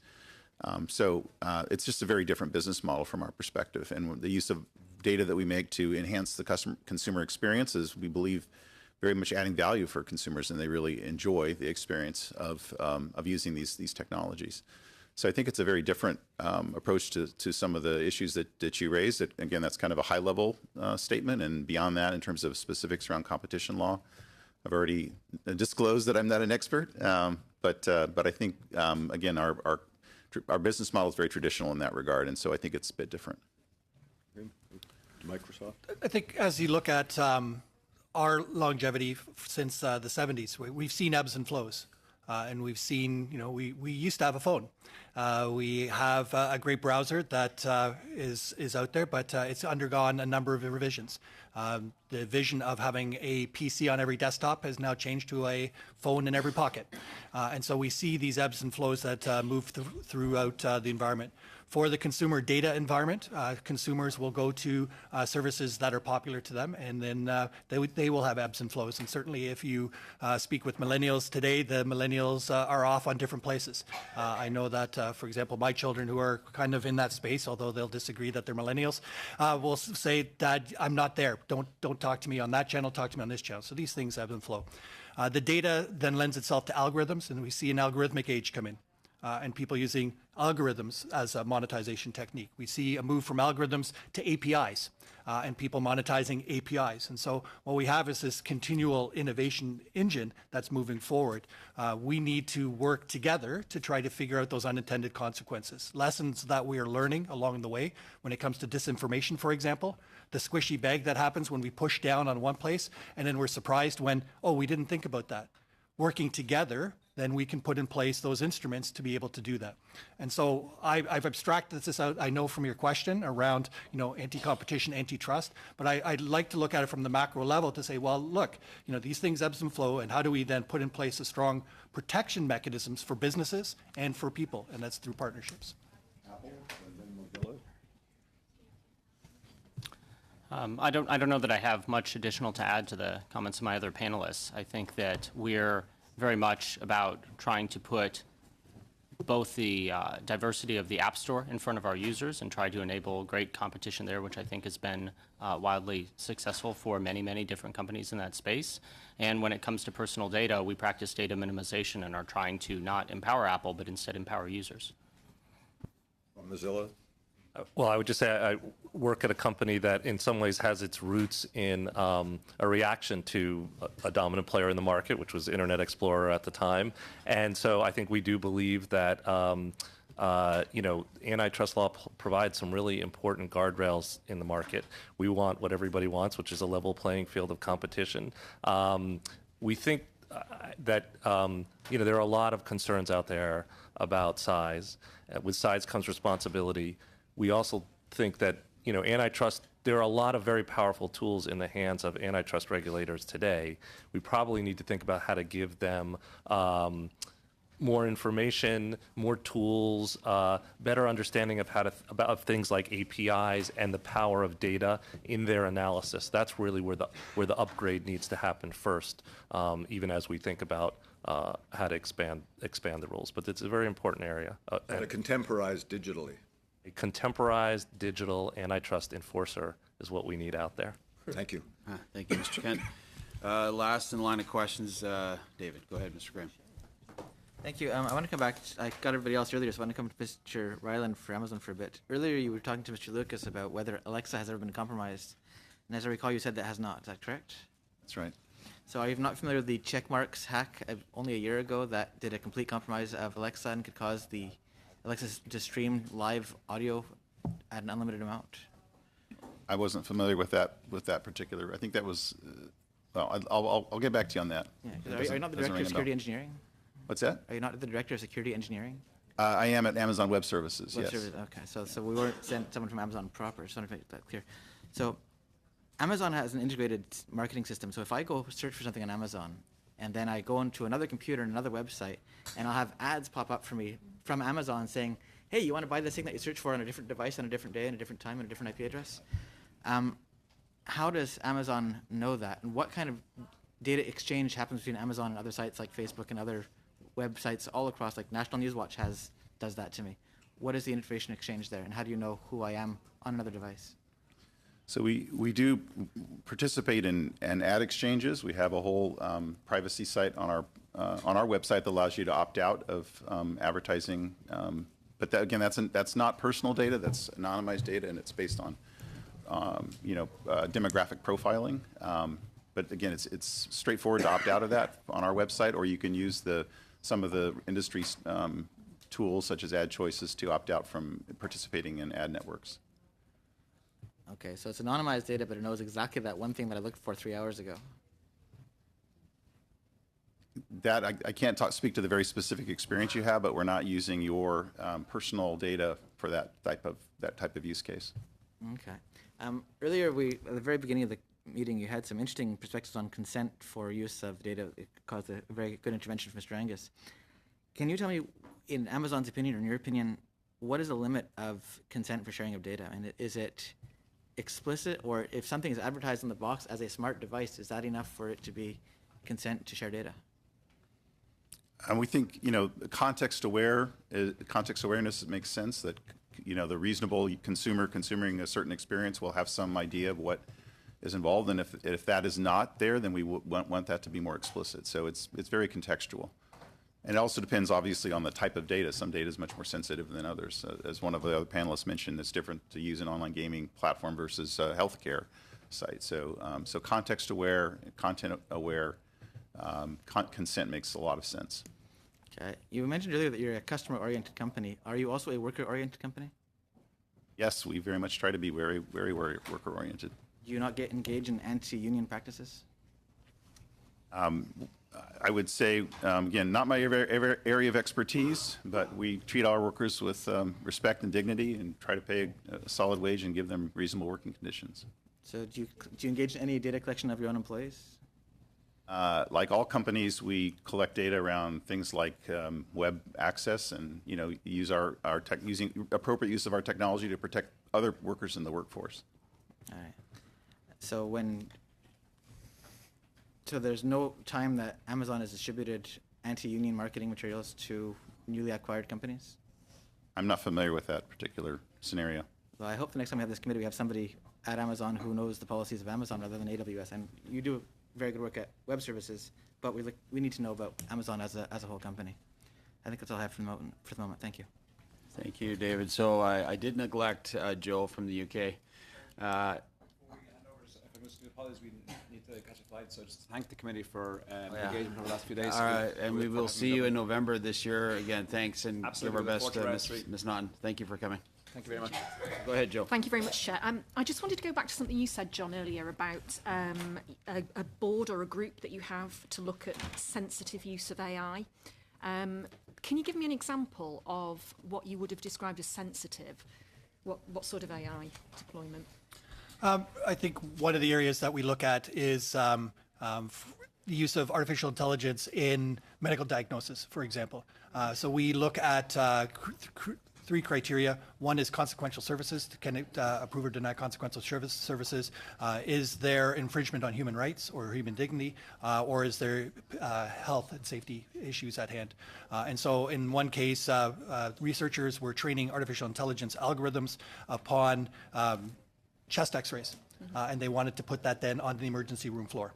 And they said, hey, this might impact patients, and we need to understand how this works. And so our committee came together, we reviewed the data sets, we reviewed the validity of that open source data set and the number of people there, and then we provided guidance back to the researchers that were putting this in place. And the guidance was around the lines of, hey, this is not for clinical use, because of course software as a medical device is a completely different area, has certifications and whatnot, but if we're trying to assess whether or not artificial intelligence could potentially have the ability to learn from these scans, then that would be a good use. And so that's how we tended to look right. at that. Okay, that's a really useful example. Thank you. Because, I mean, what we do know, and there's plenty of evidence about this, is that there is both deliberate and unconscious bias inherent in AI. And I think there's quite a strong argument for a regulatory approach to govern AI deployment, much like we have in, say, the pharmaceutical sector, where you would look at a product before you can put it on the market. You have to look at what might be the unintended side effects of a particular medicine. So what do you feel about that? Do you think there is an argument for a regulatory approach, particularly because we know that the current deployment of AI does discriminate against women, does discriminate against black and ethnic minority citizens, and people are losing jobs, they're not accessing services like loans and mortgages because of this?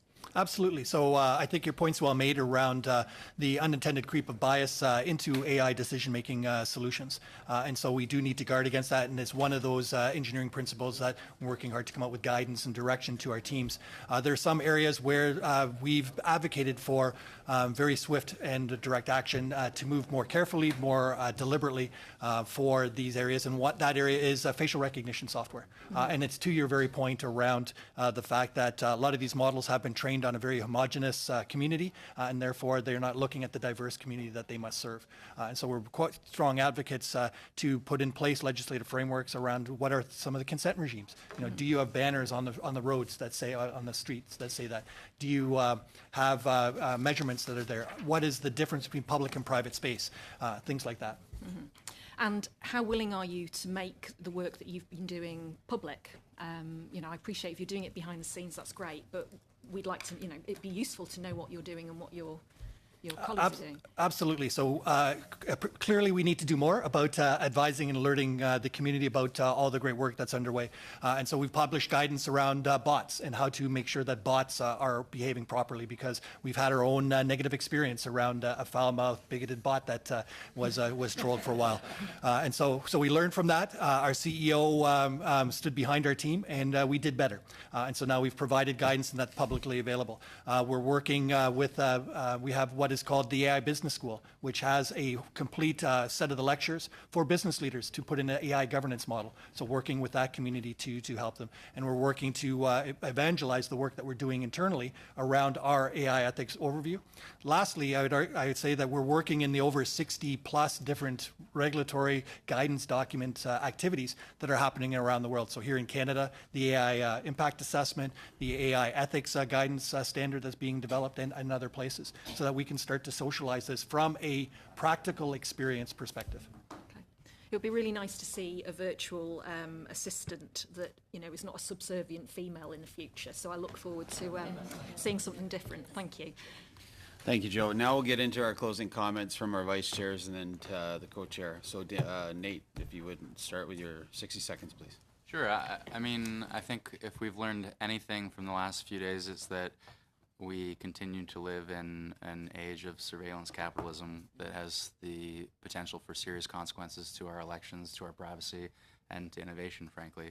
And while it has been frustrating at times, I do think we have made progress. We've had every single platform big data company now say that they haven't said to us previously they now are going to embrace stronger privacy and data protection rules. We had the platforms yesterday note that they need public accountability in their content control decisions. They yesterday acknowledged corporate responsibility for algorithmic impacts. So there is progress, but there's also a lot more work to do. I mean, with respect to competition and consumer protection, with respect to actually moving from an acknowledgement of responsibility for the algorithms that they employ to real accountability and liability when there are negative consequences of those decisions. So I think there's a lot more work to do, and that will depend upon continued global cooperation. I think our Canadian committee has worked across party lines effectively. This committee, this international committee, has now worked effectively across oceans in some cases and across countries. And the last thing I will simply say is it's not just about addressing these serious global problems with serious global cooperation among parliamentarians. It requires global cooperation from companies, and if there's any last takeaway, is that the companies simply didn't take it seriously enough. Right. Thank you, Mr. Smith. Next up, Charlie. Thank you to our two excellent chairs. Thank you to our witnesses. I think we have seen something extraordinary. I've been very proud of the Canadian Parliament and our willingness to be part of this process. Something extraordinary in terms of the testimony, the quality of questions that I've been very proud to be part of, and two extraordinary facts. One, we have never, in my 15 years, ever worked across party lines on pretty much anything. And yet we came together, and we have never, ever worked across international lines, and we can thank a Canadian whistleblower, Christopher Wiley, who opened the door for the digital Chernobyl that was happening around us. And as politicians, we stay away from complex technical things. It frightens us. We don't have the expertise, so we tend to avoid it, which I think was a great advantage for Silicon Valley for many years. But these things are not all that technical, and I think what we've done these last 2 days with our international colleagues and what we will continue to do internationally is to make it as simply and clear as possible, to restore the primacy of the person in the realm of big data, that privacy is a fundamental human right that will be protected, that legislators have an obligation and a duty to protect the democratic principles of our countries, free expression, the right to participate in the digital realm without growing extremism. These are fundamental principles on which our core democracies have been founded. It's no different in the age of the phone than it was in the age of handwritten letters. And I want to thank my colleagues for being part of this. And we came out of this, I think, a lot stronger than we went in. And we will come out even further, and we want to work with the tech companies to ensure that the digital realm is a democratic realm in the 21st century. So thank you all. Thank you, Charlie. Damien. Thank you very much, Mr. Chairman. I'd just like to start by congratulating you and the members of your committee for the excellent job you've done in hosting and chairing these sessions. I think it's done exactly what we hoped it would do. It is added to and built on the work that we started in London, and I think it's a model for cooperation between parliamentary committees in different countries that are working on the same issues and benefiting from relative experience and insights. The sessions have been split really between, I suppose, yesterday really looking at what we call social media companies and looking at other data companies here. I think really what we're talking about is there are different functions, but these are all basically huge data businesses. And what we're interested in is how they gather that data, what consent they have for doing so, and how they use it. And I think across the sessions, time and again, we see companies unwilling to answer direct questions about that, about how they gather data and how they use it, whether it's asking how Amazon and Facebook share data, even though this is widely reported. We don't know. My colleague, Mr. Lucas, asked about LinkedIn and Microsoft data being shared, where it's possible to totally integrate your LinkedIn data with your Microsoft tools, and a quick Google can tell you exactly how you do it. And I don't understand why companies are unwilling to talk openly about the tools they put in place. People may consent to use these tools, but do they understand the extent of the data they're sharing when they do? And if it's as simple and straightforward as it seems, I'm always surprised that people are unwilling to talk about it. So for me, it makes these sessions so important because we get the chance to ask the questions that people want asked and to continue to push for the answers that we need. Thank you. Thanks, Damien. Just to the panelists, I'll speak to you first and then get into some closing comments. I just want to encourage you. You had promised, especially Mr. Ryland, about giving us a lot of documents that you didn't, and there was various commenters that didn't have all the information that we were asking.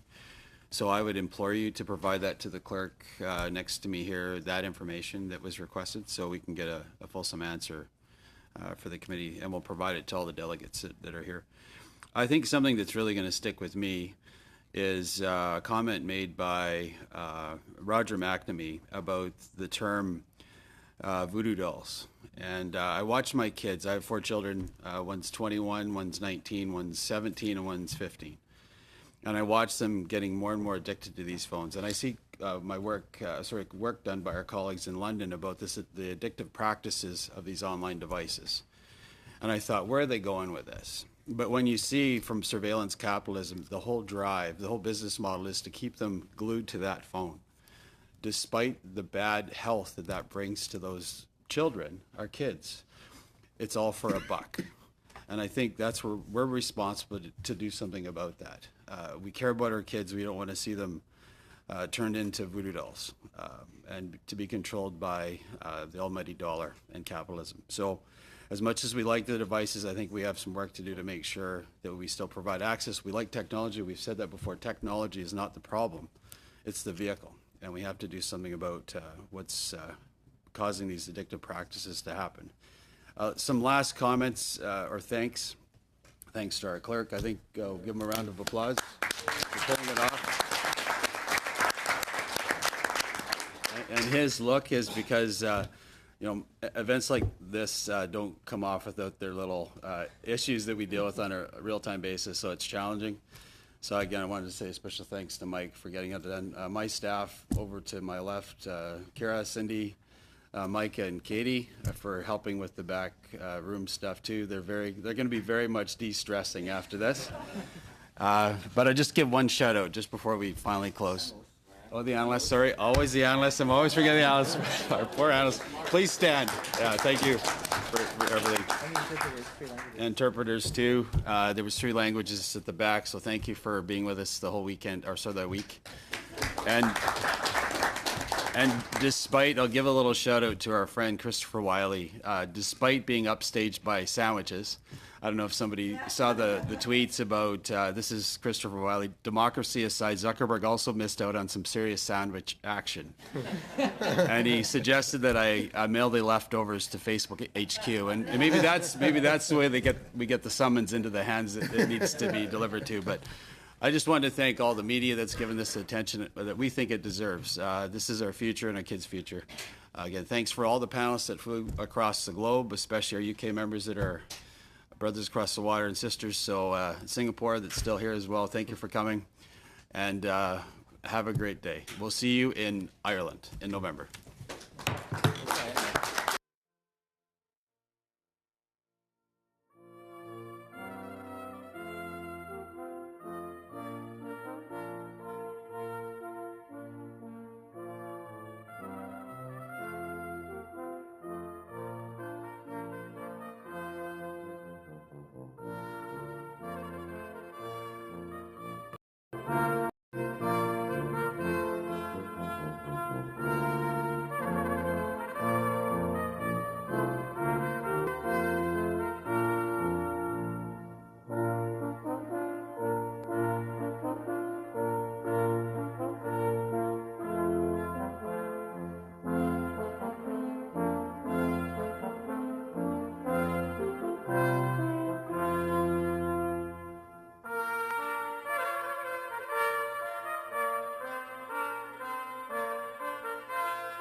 Thank you.